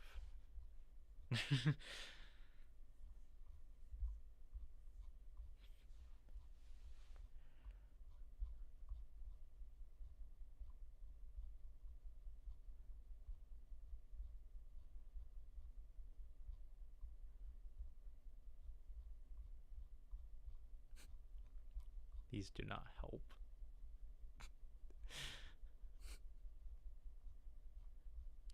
I mean, thank gosh someone compiled these, but like, I'm just looking through them and it's just not what we need.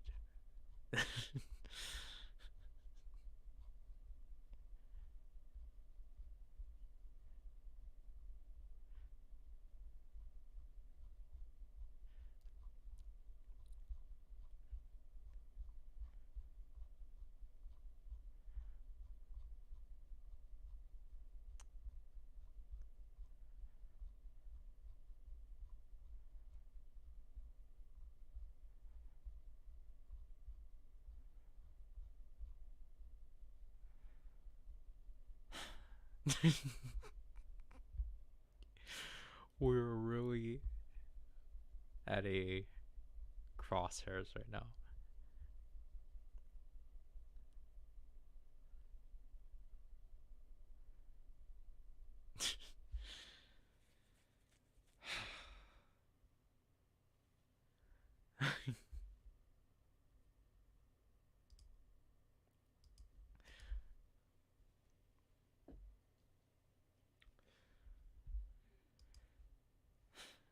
Cause like, I mean, I don't want it to be the case where I end up switching the like November and December videos, because then that means I have to go back and finish the December video.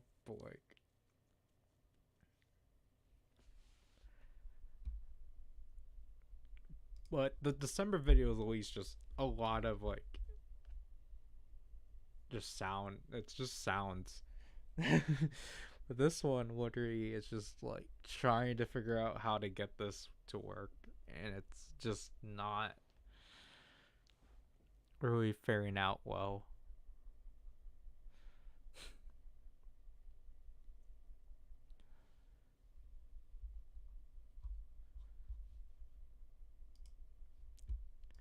Because like there's severely not enough material we can use, and I don't have anyone I can go to to like put me in a direction, but or to like direct me what to do and such. But I'm going to try to just pre-compose all of these.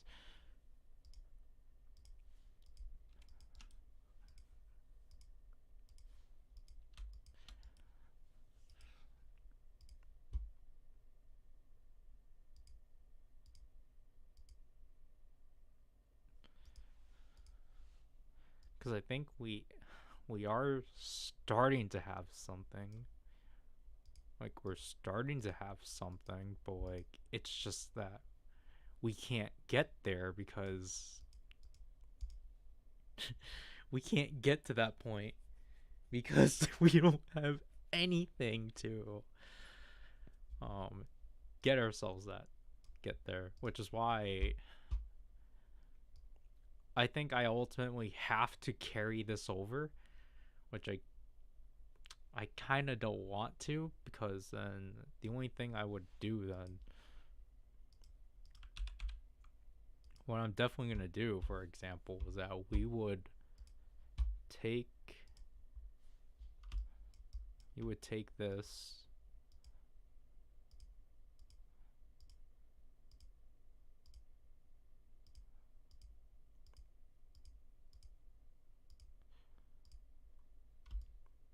and then go to content aware and then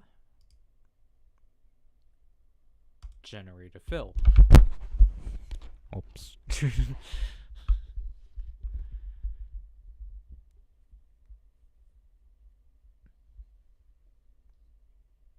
it finish already? No way.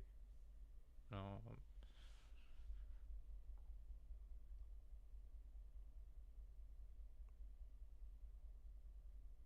I don't remember what this was at, but okay. It's always saying that. Because we're going to have to do that with 2 of these.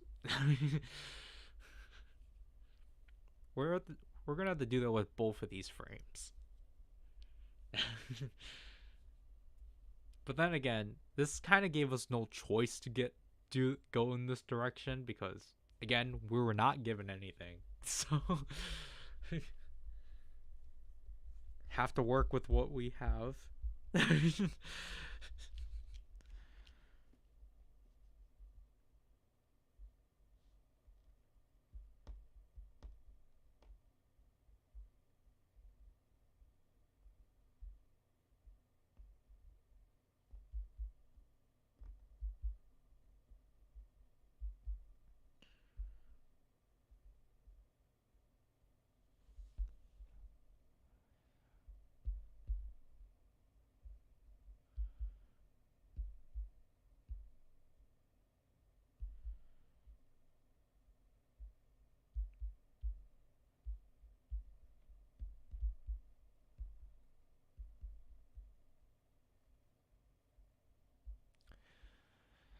42%.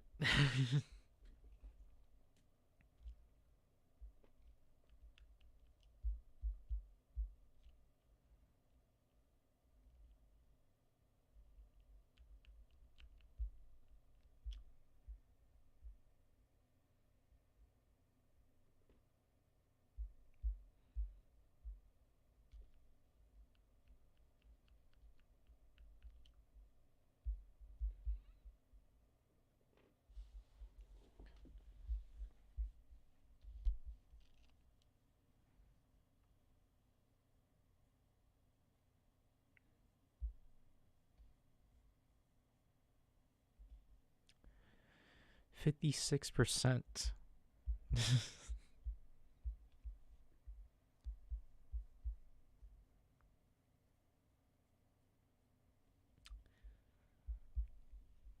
And then the spreading of misinformation. Wow.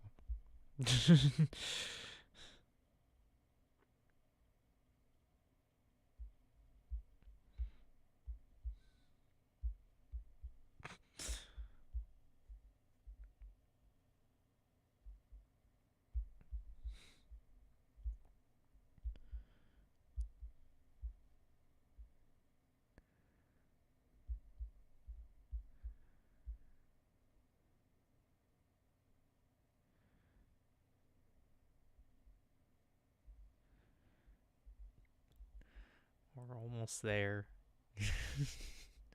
We have to make sure this is actually right looking.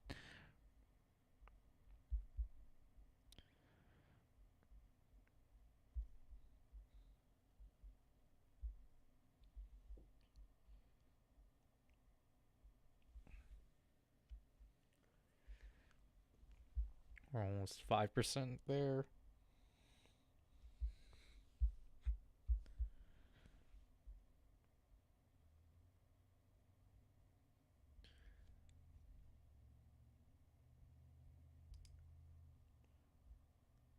What? You did all of that just for it not to work? Oh my gosh. Is it because I accidentally messed up on the alpha expansion?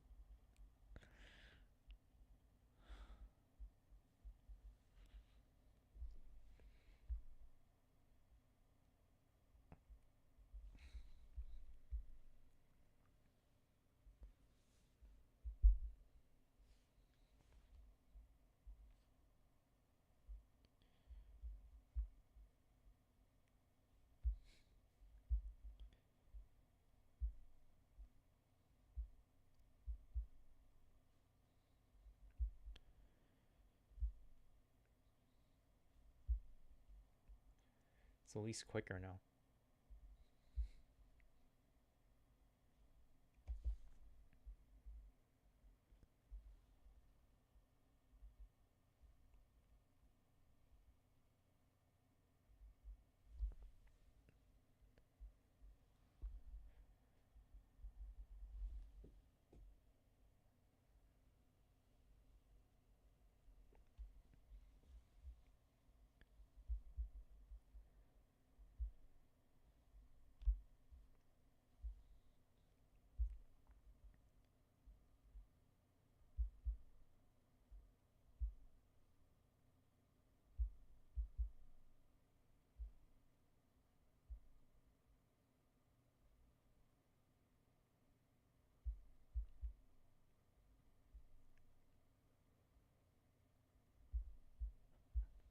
$40.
Almost halfway there. Hopefully it actually loads.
What?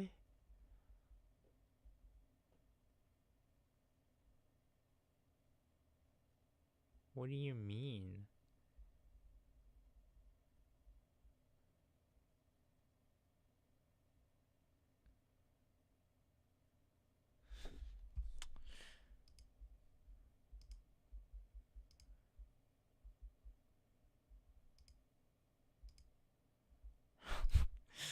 Was I using the wrong setting this entire time?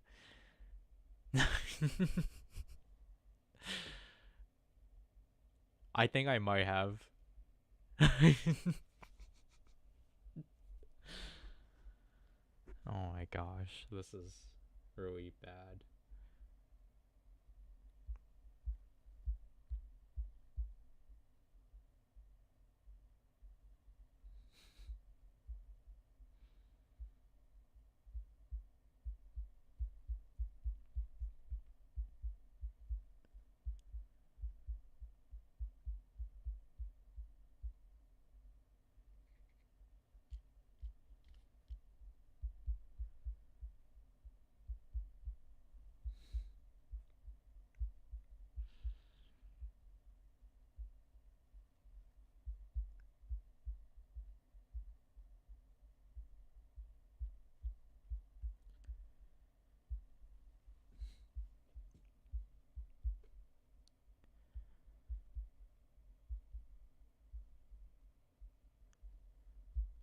32%.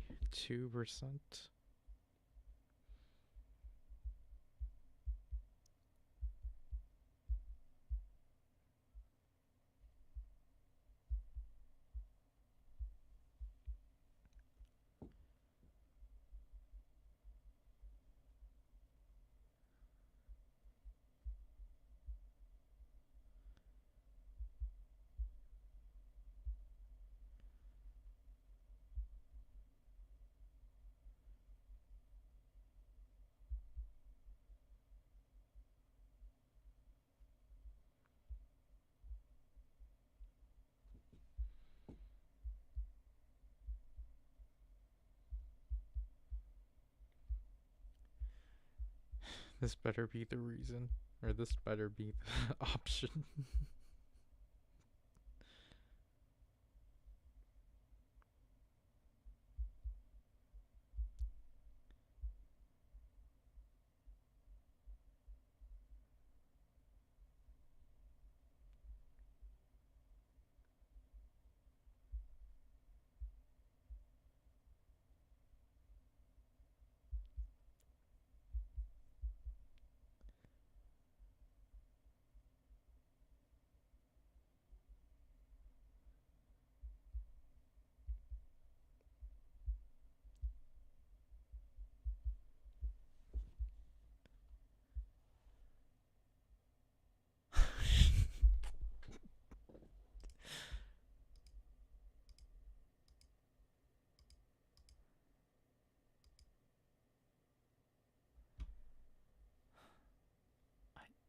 I think I'm probably just, at this point, I'm probably just doing this entirely wrong.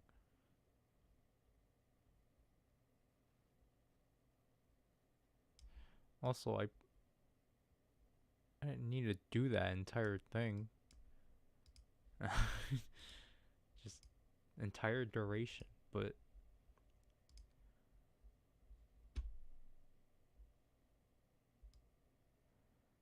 okay. Here's what we would do. We would inverse it. We would inverse the mask. That's probably what. Okay.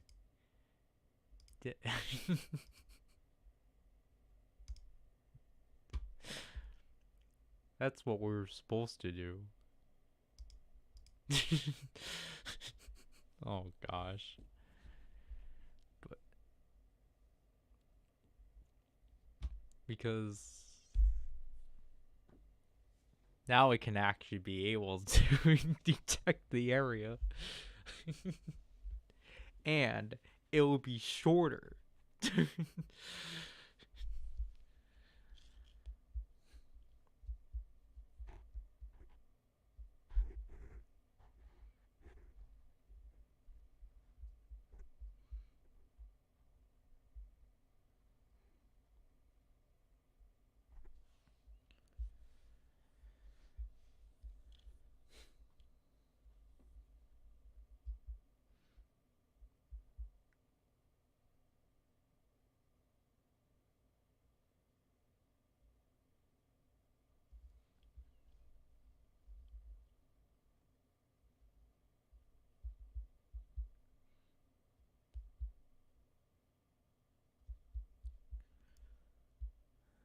Okay, because now it actually has things to go off of. Now it's actually going to take. Now it's reasonably going to take a while.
65%.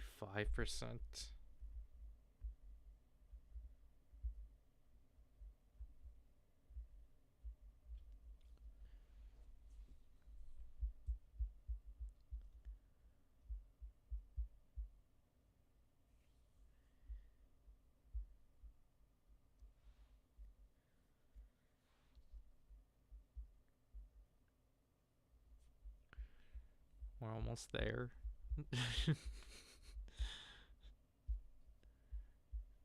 Hopefully it doesn't air out.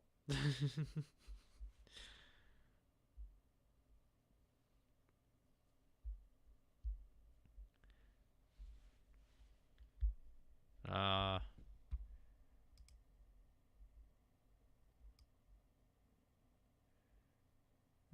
that looks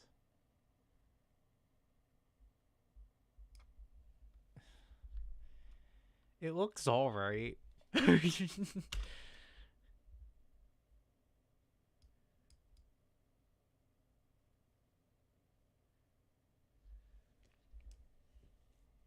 Oh, we forgot a frame. Unless we didn't.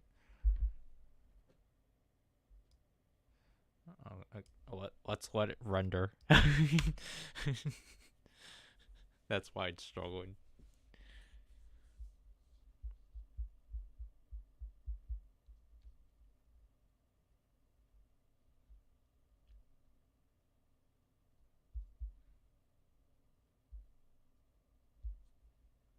Okay.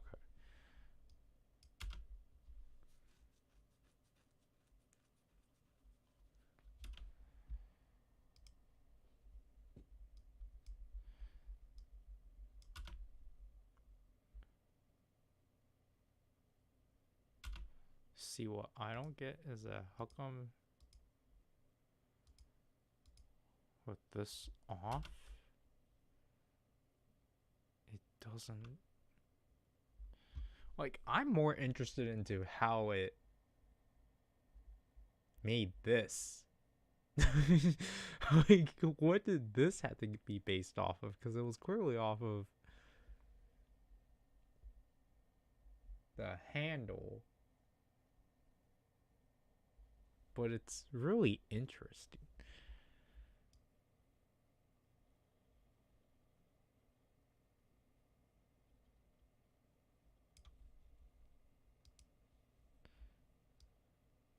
Now we have to make another.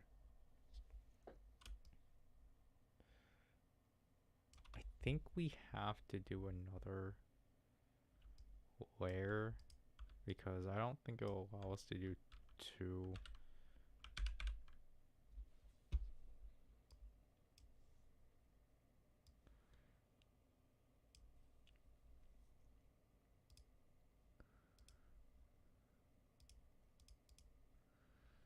So this one we have to.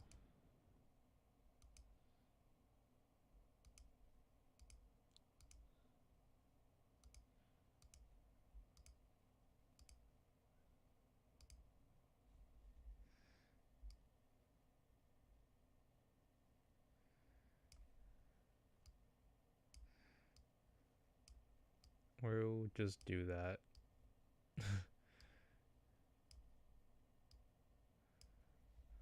So this one should be easier because it should just propagate it to just be black. So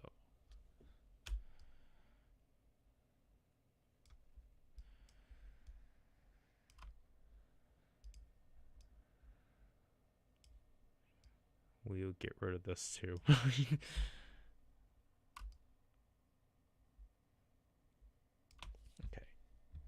Now we will generate a fill.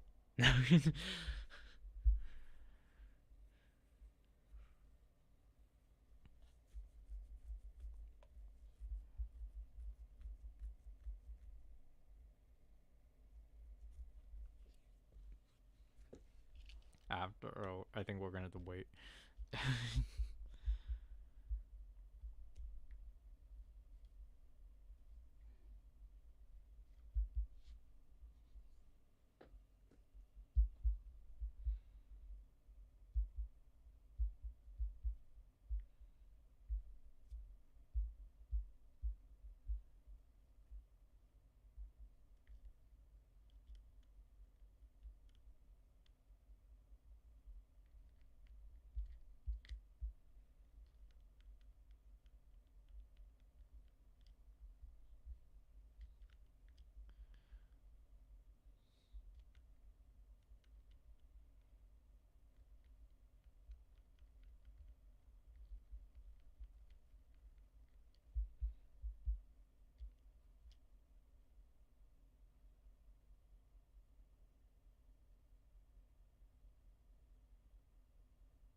Did it not do anything?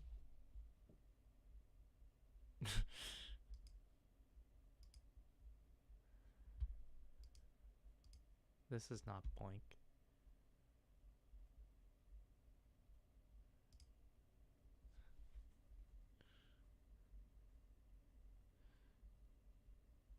You literally just fill it with black.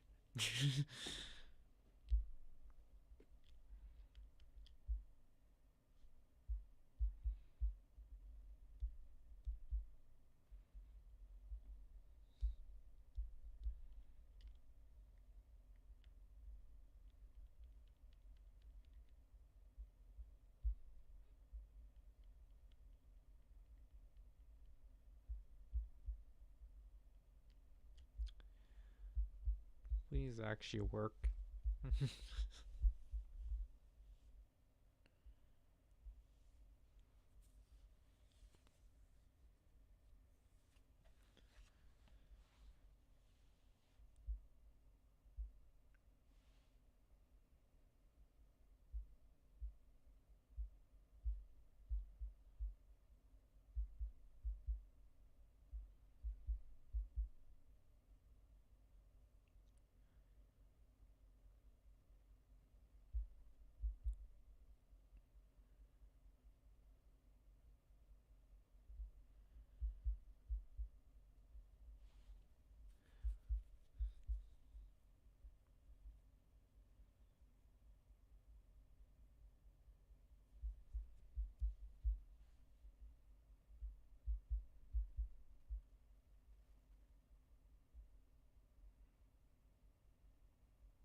Please.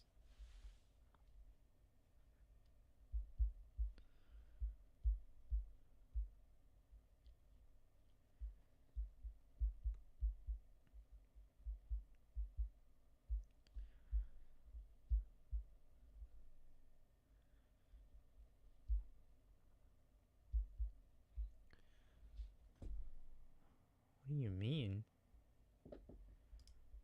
No. I keep forgetting about this.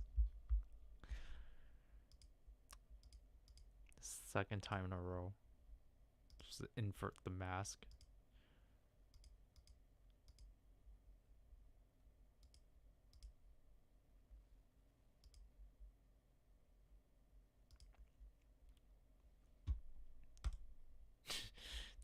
Generate a fill.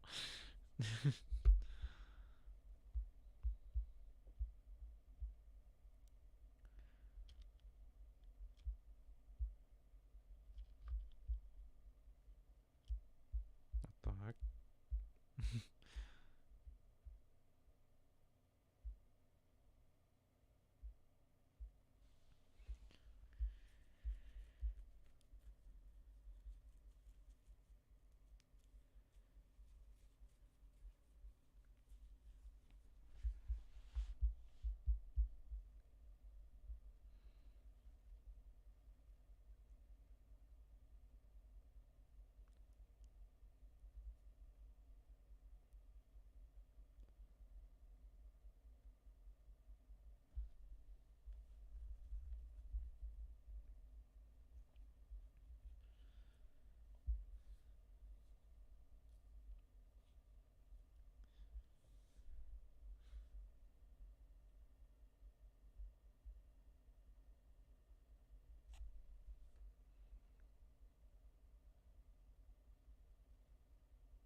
Wait, what?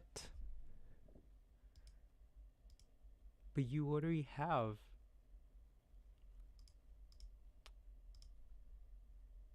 You already have the area. Wait. It. Never mind, it didn't do its job.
Another 65%.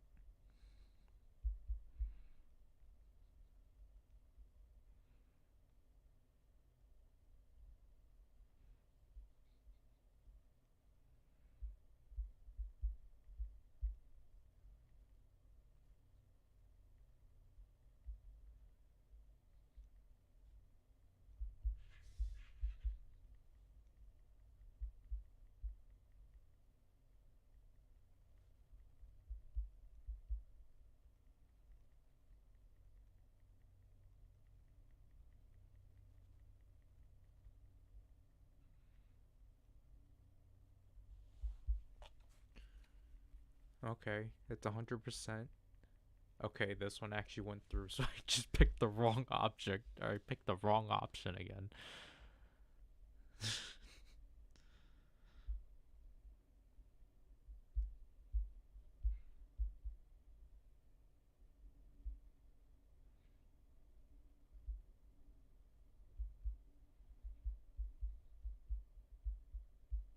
So we have to wait for it to render.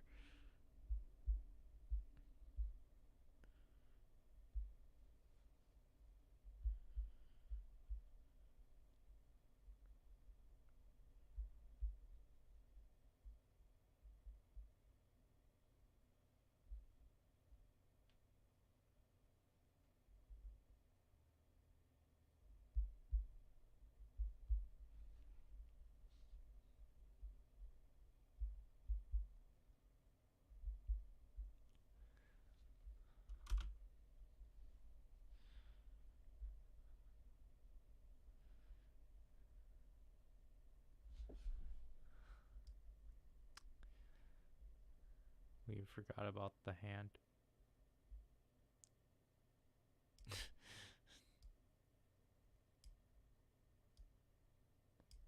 Yeah, we forgot about that. So it should change like that.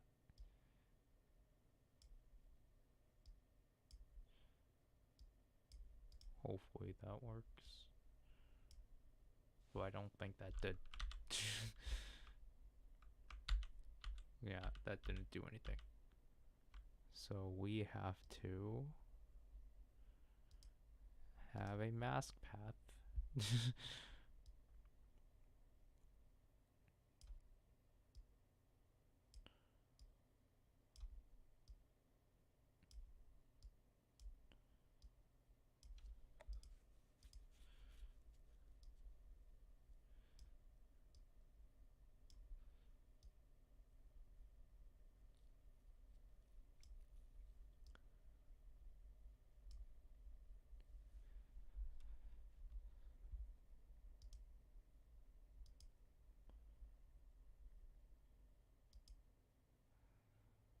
So I think the issue we're having is that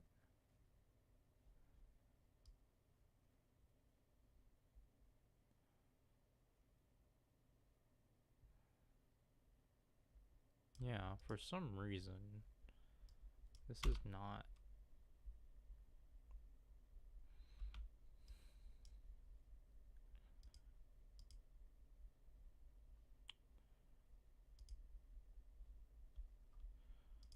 Oh, it's because of the fills, that's why.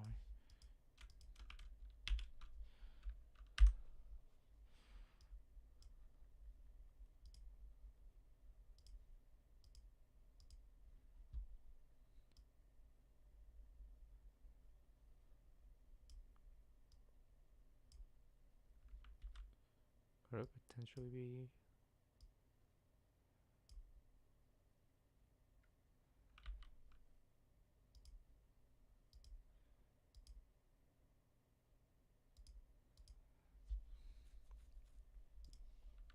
Okay, yeah, so these masks are basically the reason. Then I don't know what this one is.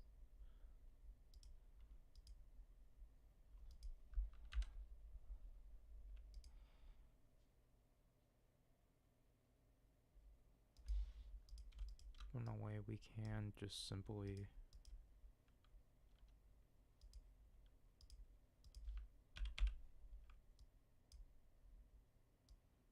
This on here for a second.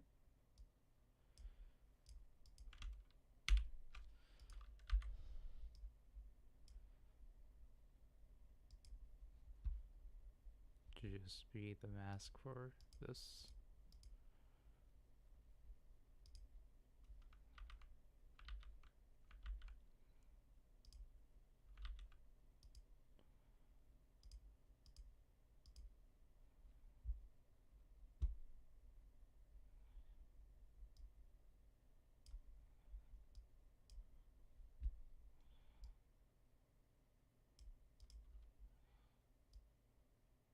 There.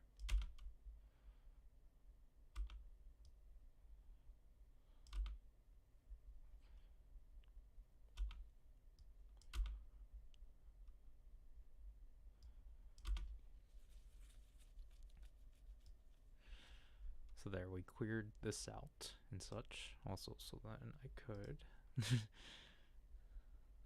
add in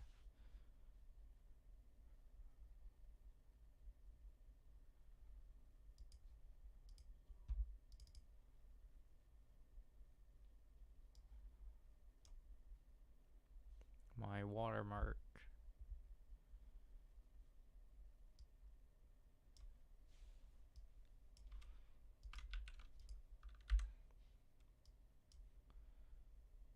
So I'm gonna add my watermark here.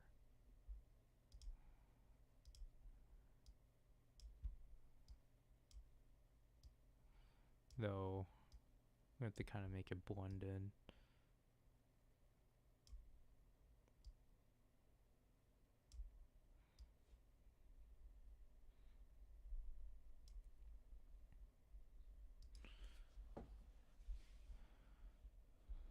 But I think it.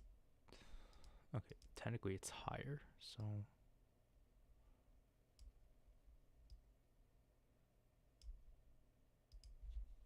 Just make it 80. And then we're gonna do a brightness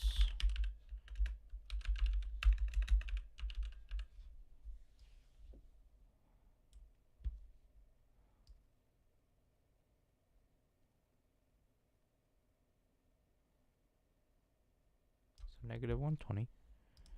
And then we will key that.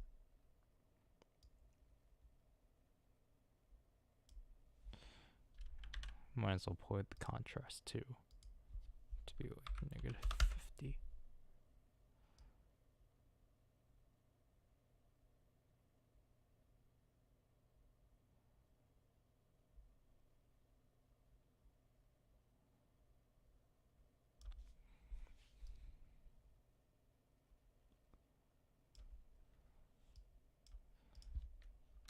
Zero.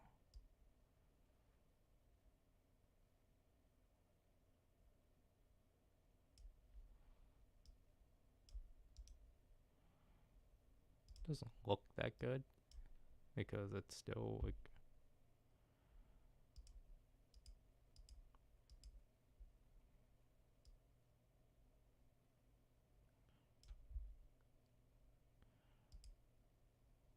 can we just feather?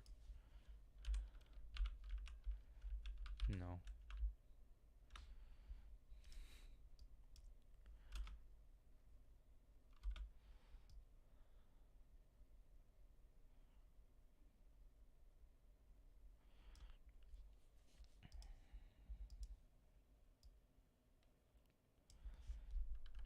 Maybe we have to make the contrast darker. I don't know.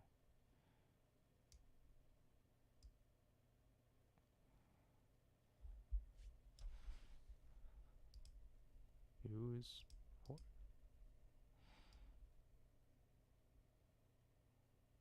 Let's do 40.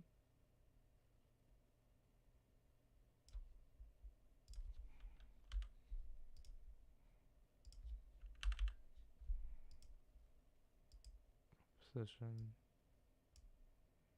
Oops.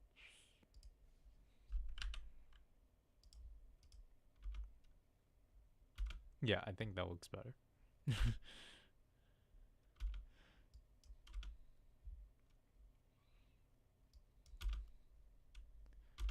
And then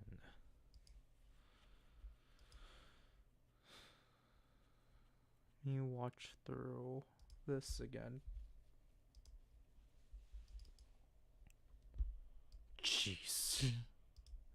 Why is it so loud?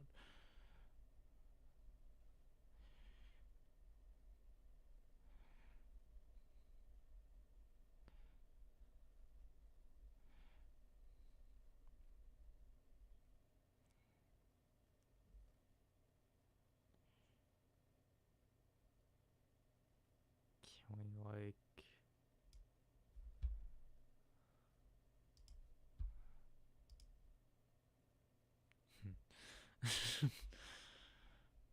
so we are going to, because this is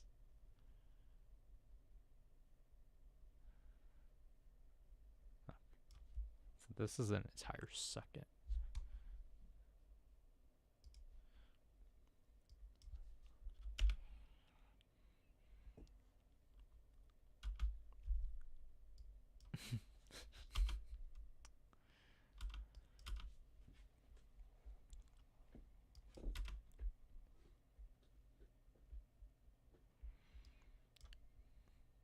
And we at least got half of this done.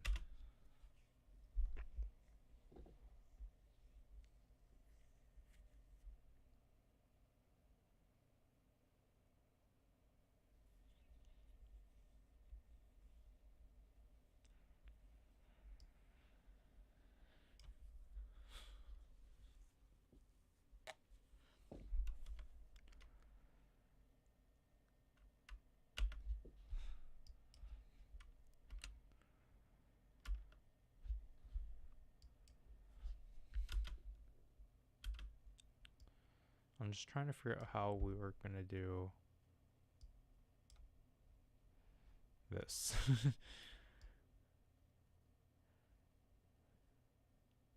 As you can tell, that's rotating.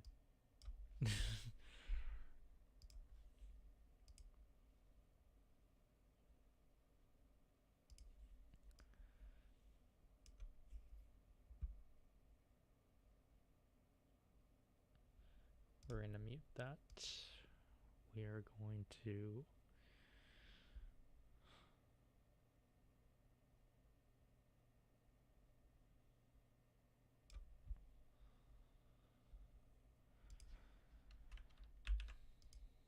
cut it here and then like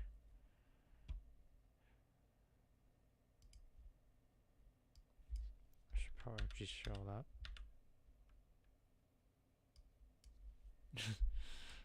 So we're gonna take this, we're gonna freeze it, we're gonna cut it, and then we're gonna make an entire piece on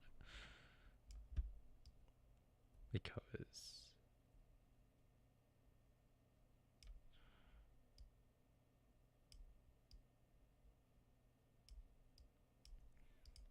technically we have to go to position or size, scale.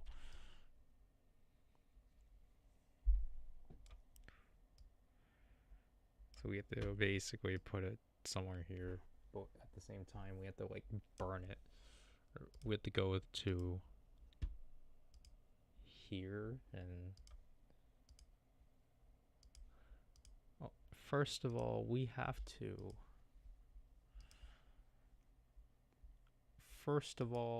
we need to add in like a frame. We need a wireframe worm.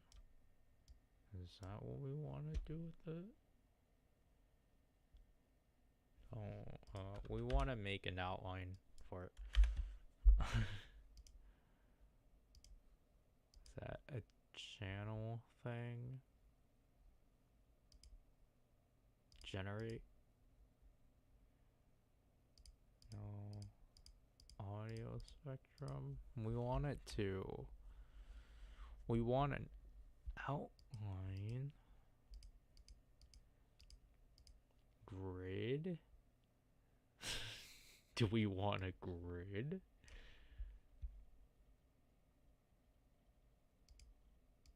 Width slider? No. Well, we don't.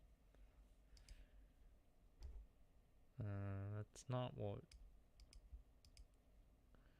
Stencil alpha.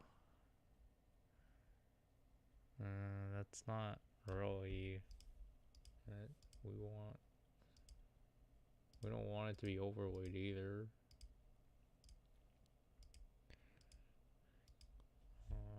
Because we need it to be. Nope.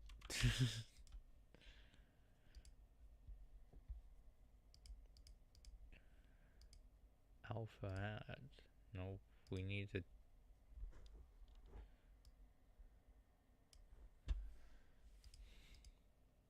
We need to see it first.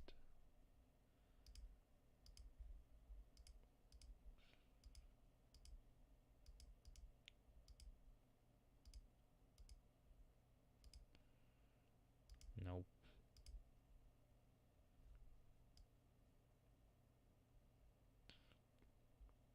So this is what we need to do with it. But maybe at the same time too, we need to also mask it. Nope. What did we just do?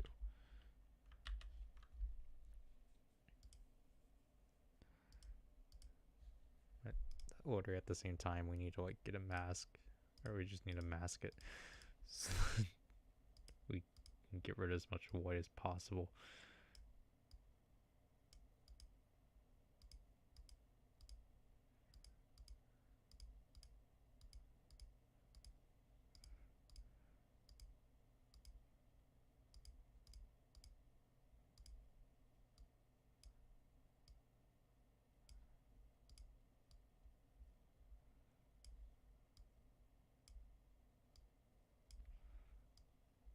There.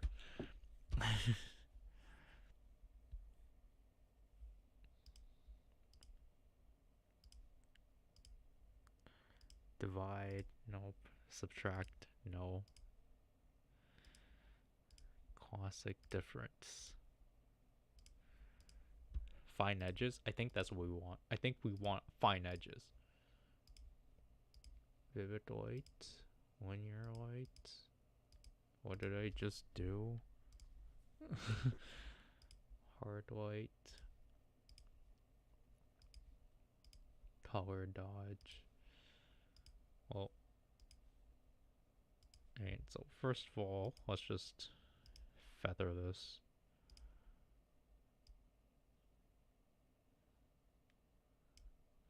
Let's decrease the expansion. Decrease the expansion and feather that slightly. Then get rid of this grid. Fine edges.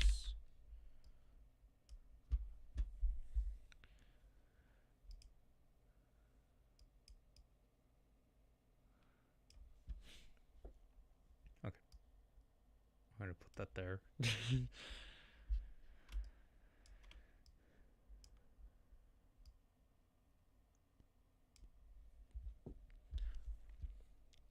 So I think we will make this a 3D object. I think we have to make it a 3D object because it has to rotate this entire time for the entire duration.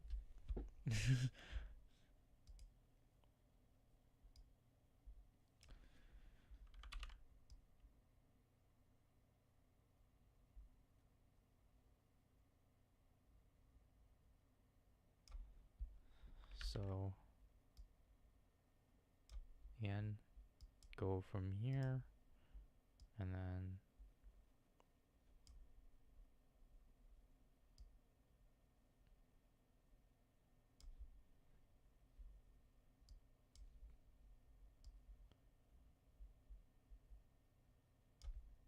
go there.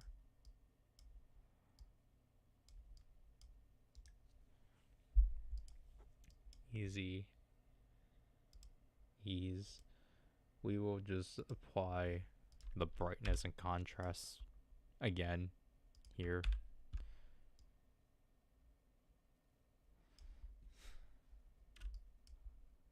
Just so then it's at least applied. Again, we will have to shatter this.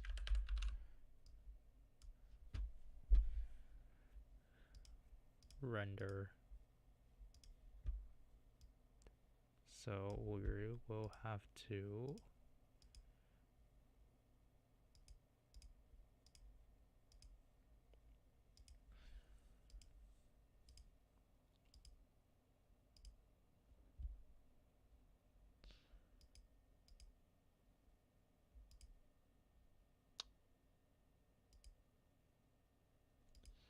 if that's how I remembered it's supposed to be.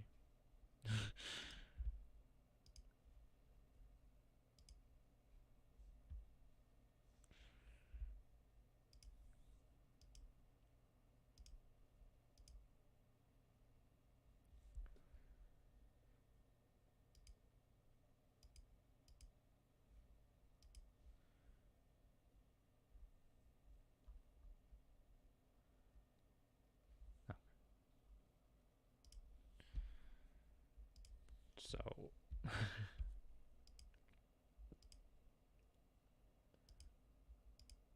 if we go here, we have to try to make this work because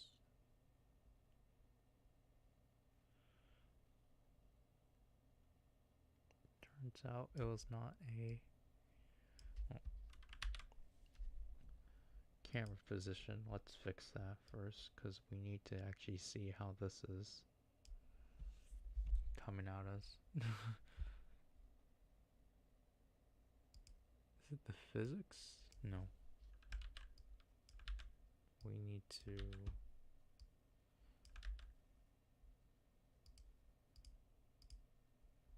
get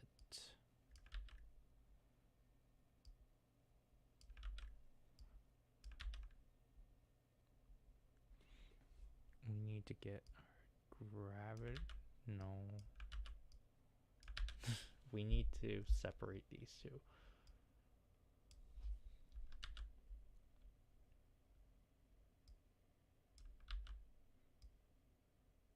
Yeah, like that. We need to do that.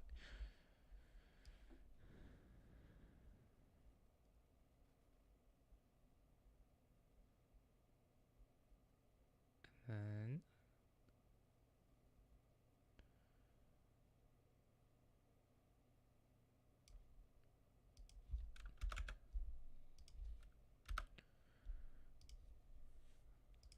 make it gray. Unless we want to make it blue. But the issue is that it's already...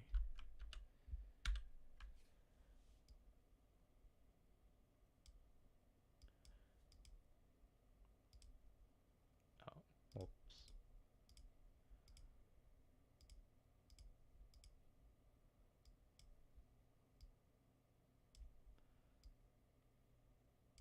Nope, we do not want any of that.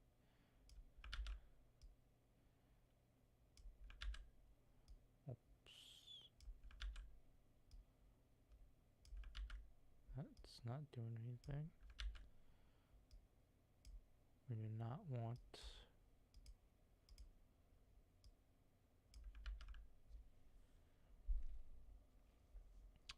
I think that's kind of all we need to do.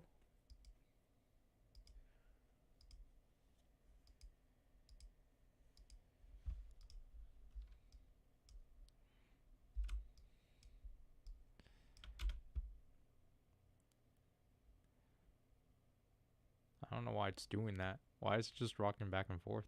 That's kind of weird.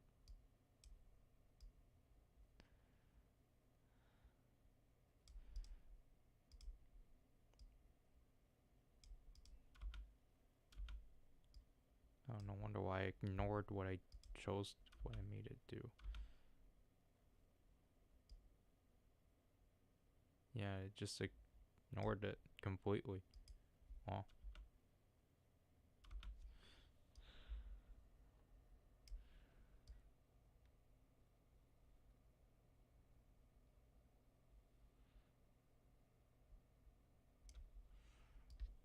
Maybe if we did that.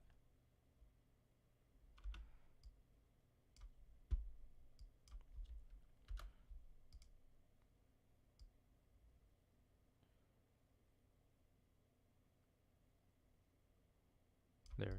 Just do that.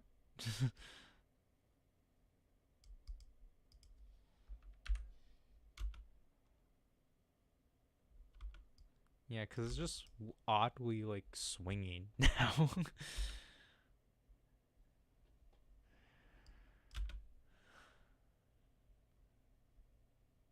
I mean, I guess it's not a bad detail, but...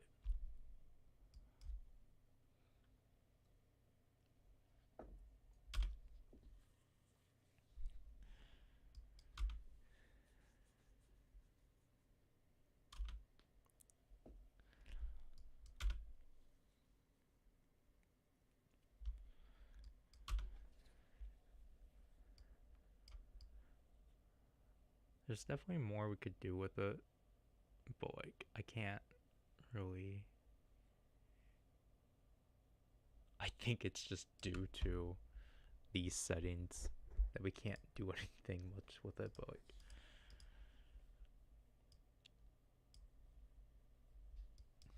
Let's...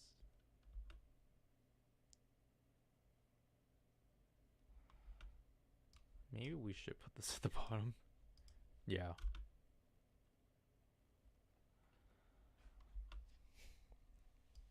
But, like, we still need to, like...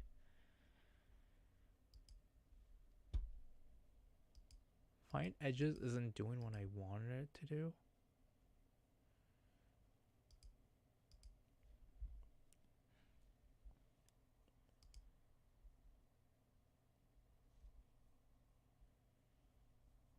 Mesh warp? No.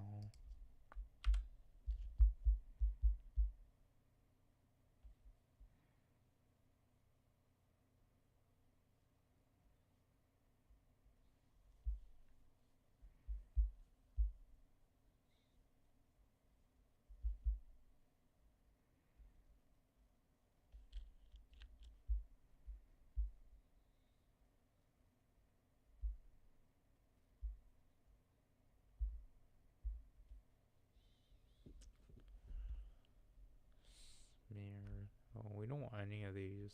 We need to...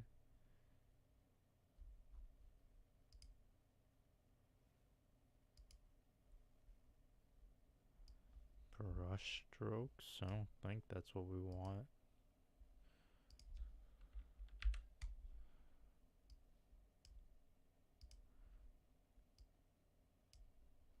I don't know what we're embossing with that. Doesn't look like anything. Cause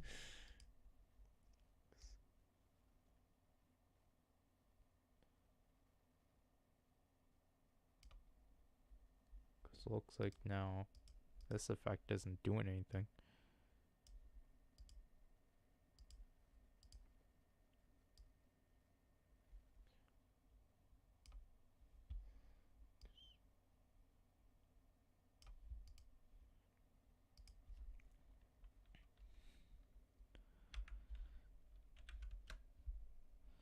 Or just do like 50.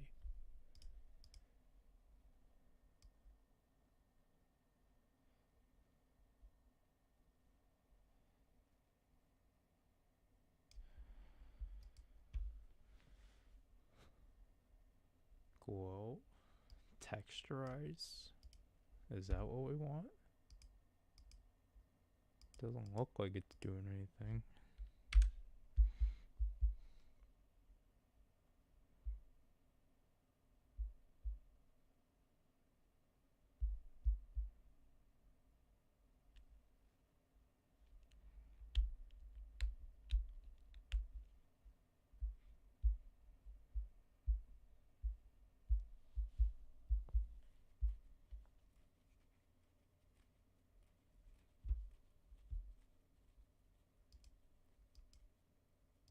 Posterize?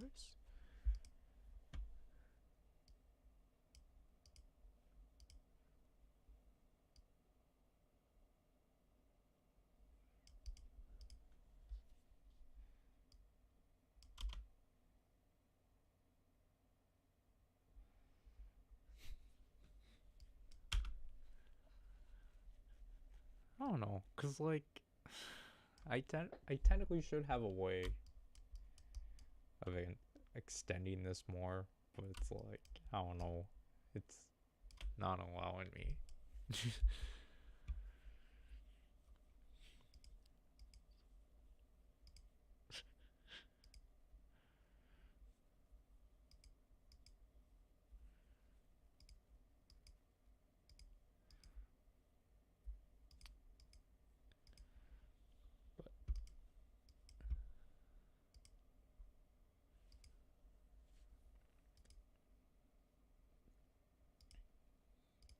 I mean, we at least got something, at least almost resembling done. We don't have that done. I don't have this entire sequence done, and we don't have... we turn the corner, but...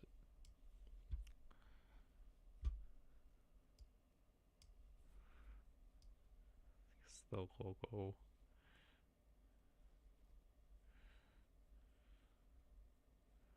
I mean, this is gonna be difficult.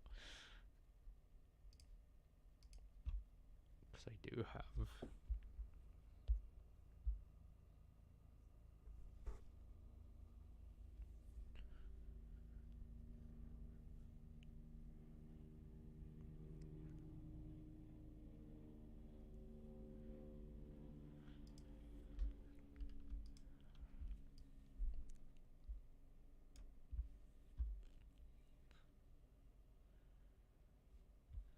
so we have to figure out... what? What the heck? Wait.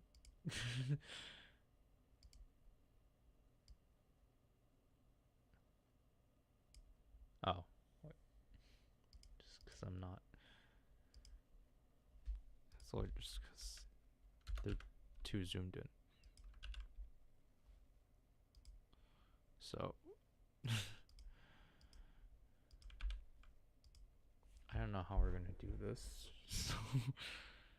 'cause it has to be slanted, so they still have to be 3D. But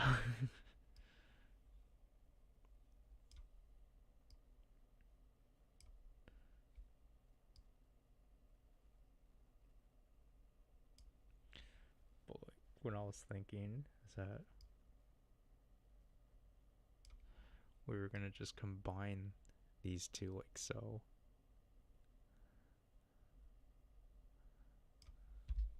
So then it makes something like that.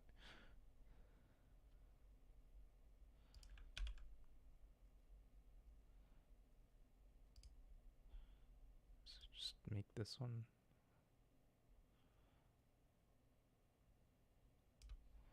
like that. So then we could actually probably make, oops.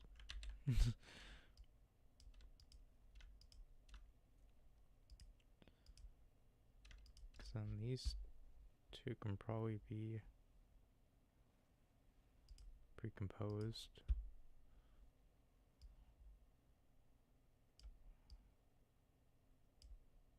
This technically starts here.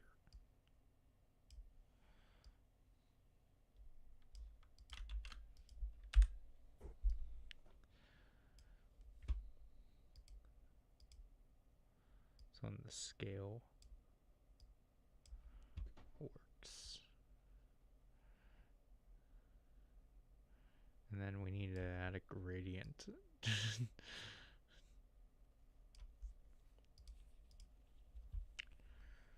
Or we can use color vibrance.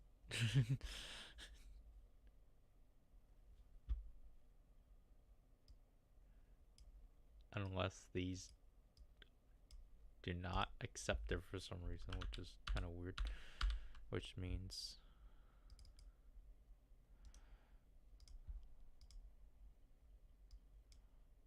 need a white solid.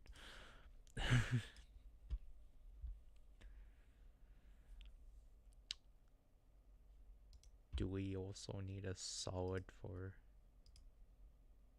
to add color vibrance? Because that's weird.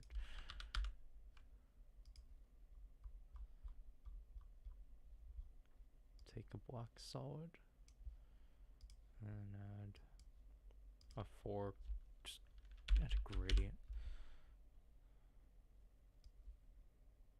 And then like just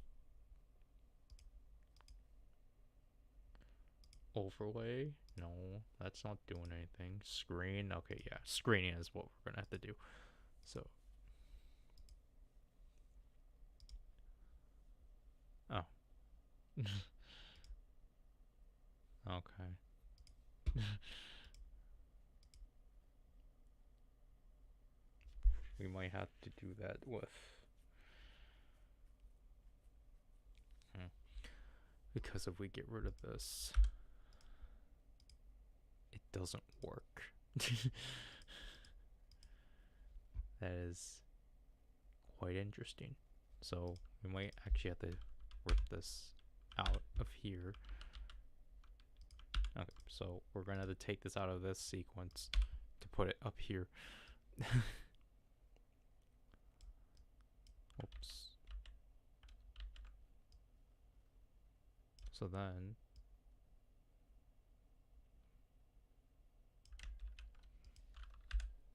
when we actually turn this off, we can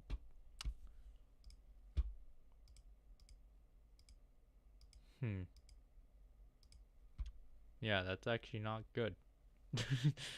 We seems like we can't.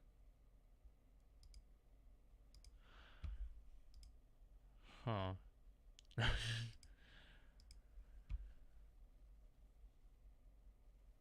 Yeah, that's not good.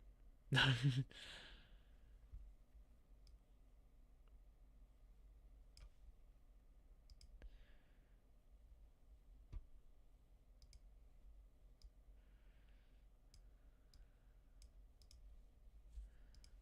we need like an orange.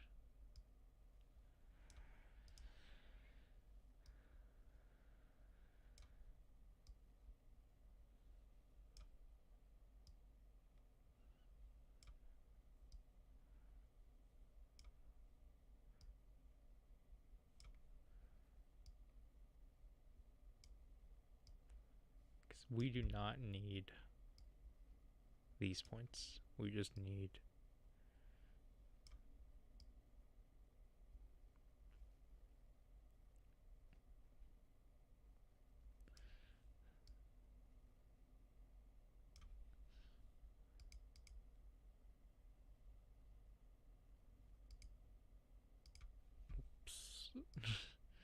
but the issue is that it definitely seems a bit plain. Which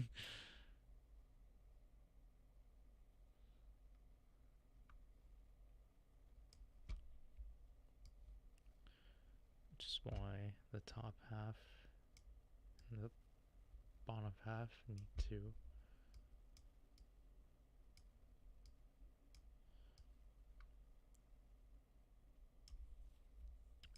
at the same time too, we just need to add drop shadows.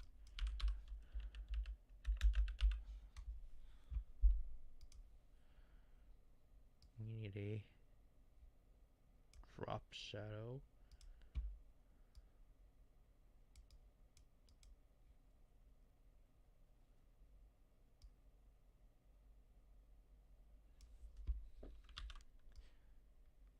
That just is not showing.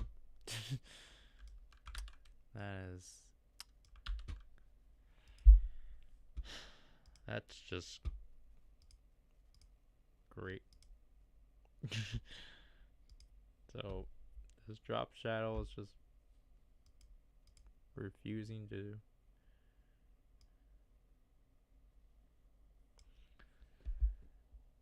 show up.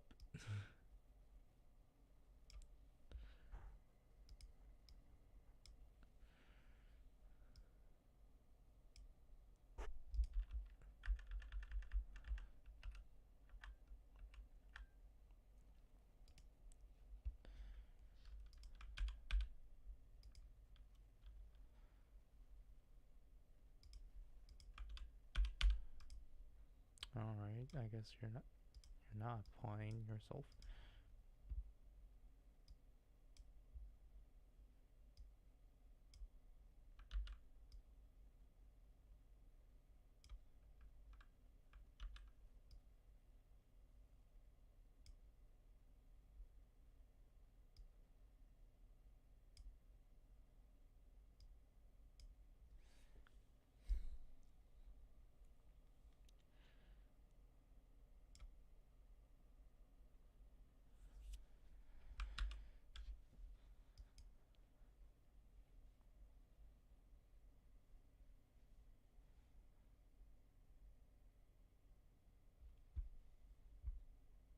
Maybe we'll have to make an entire different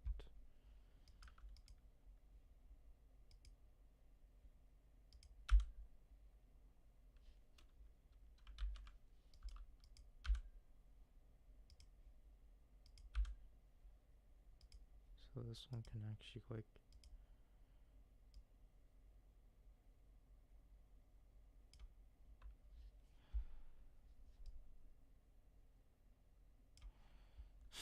it's so annoying.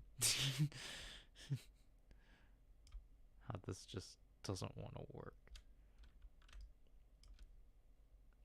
So then at this point you basically can't really like lock.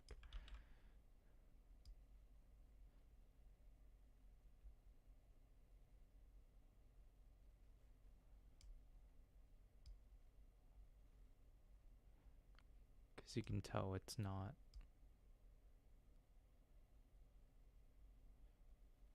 really locking itself.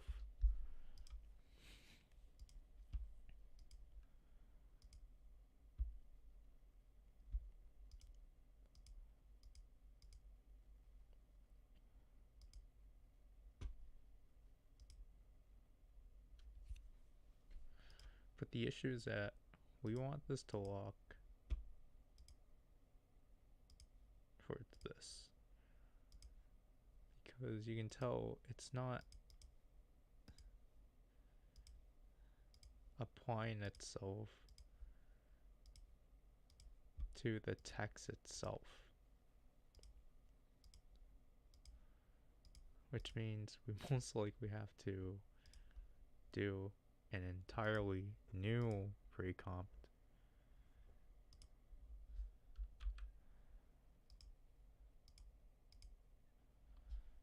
That's just comprised entirely of this.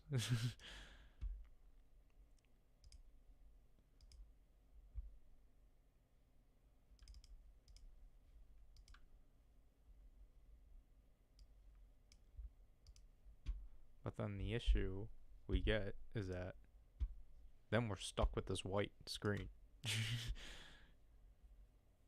Which I guess then we just simply rescreen it to our existing background, which doesn't really work.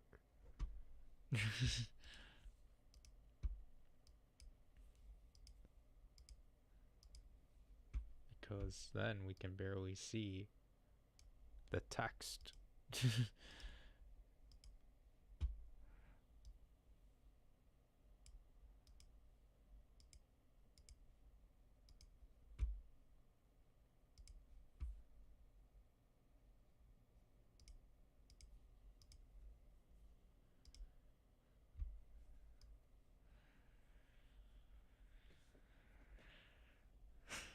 I don't know.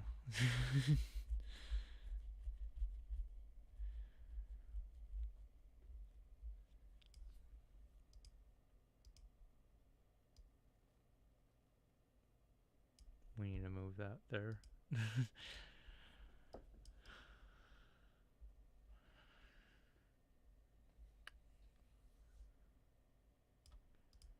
I did not know trying to color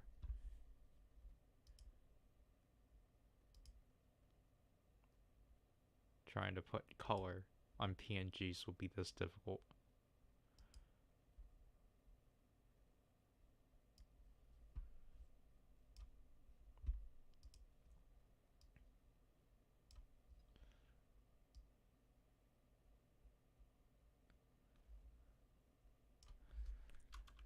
Because literally, we're just trying to apply a gradient. That's all we're trying to do.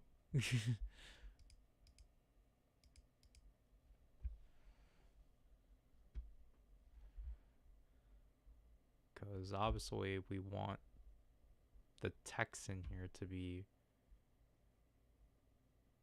literally like colored, but we can't do that for some reason.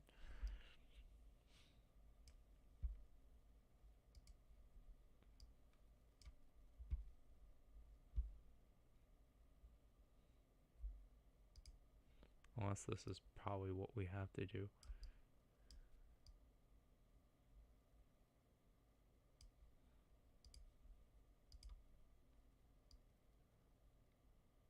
But the issue is that you can tell this is not what we want. This doesn't look like what we want because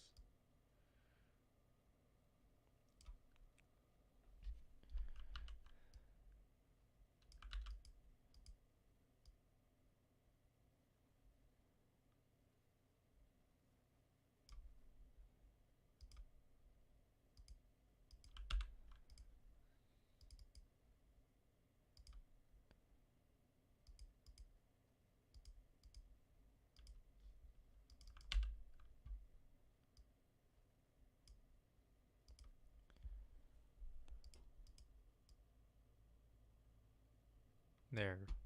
I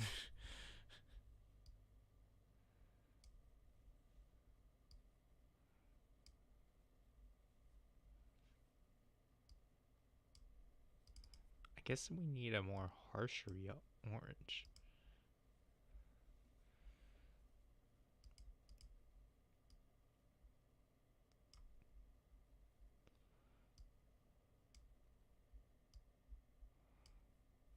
There, we finally did it. But why does it look like that? Why is it just yellow? It's because of the glow. Okay.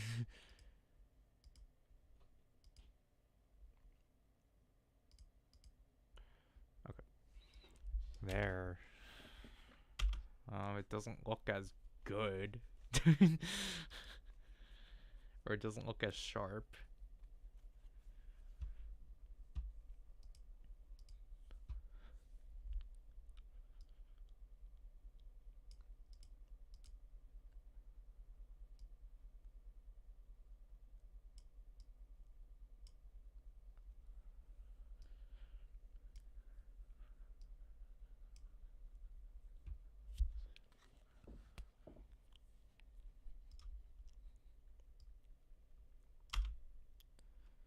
Oops.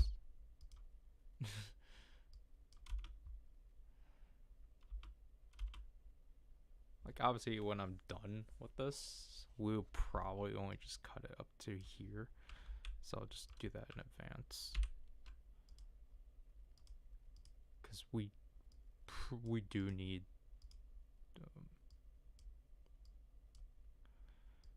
we need this.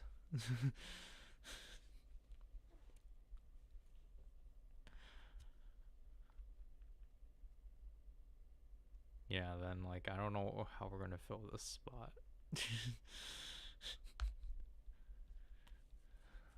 But I think, I mean, we didn't really make, again, we didn't make much progress.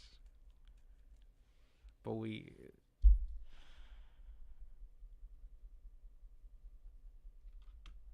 got some visuals done. Because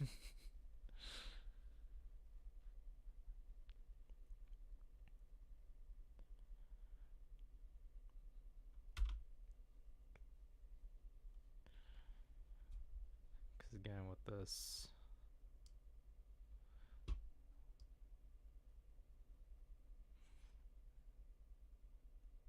it elongates, and then the title, like the Bakeake Sentai, slides in, and then the glow, and then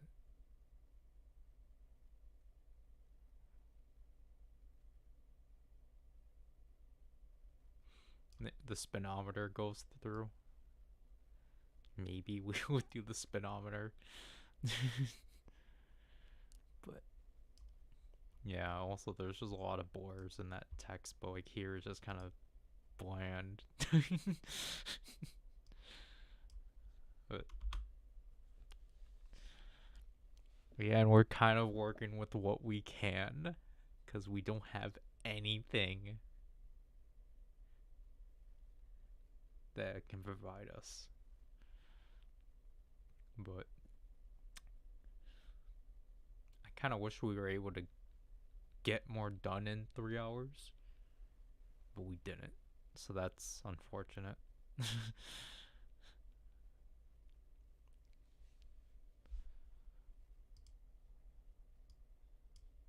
Let's that's not good. We made the sequence too short.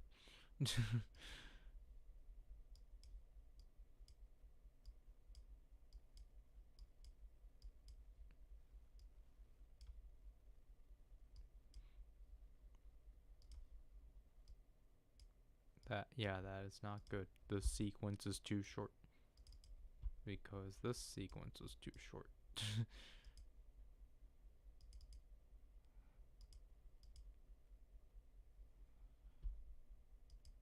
That is not good. Why can I not?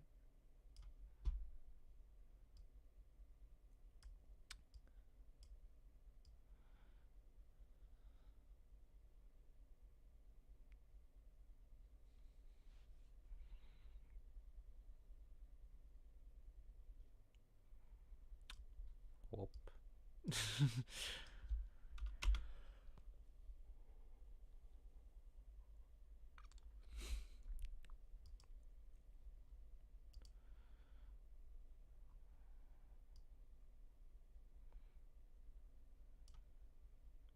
Yeah, I think the parts that are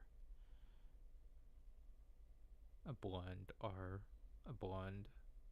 or not have borders.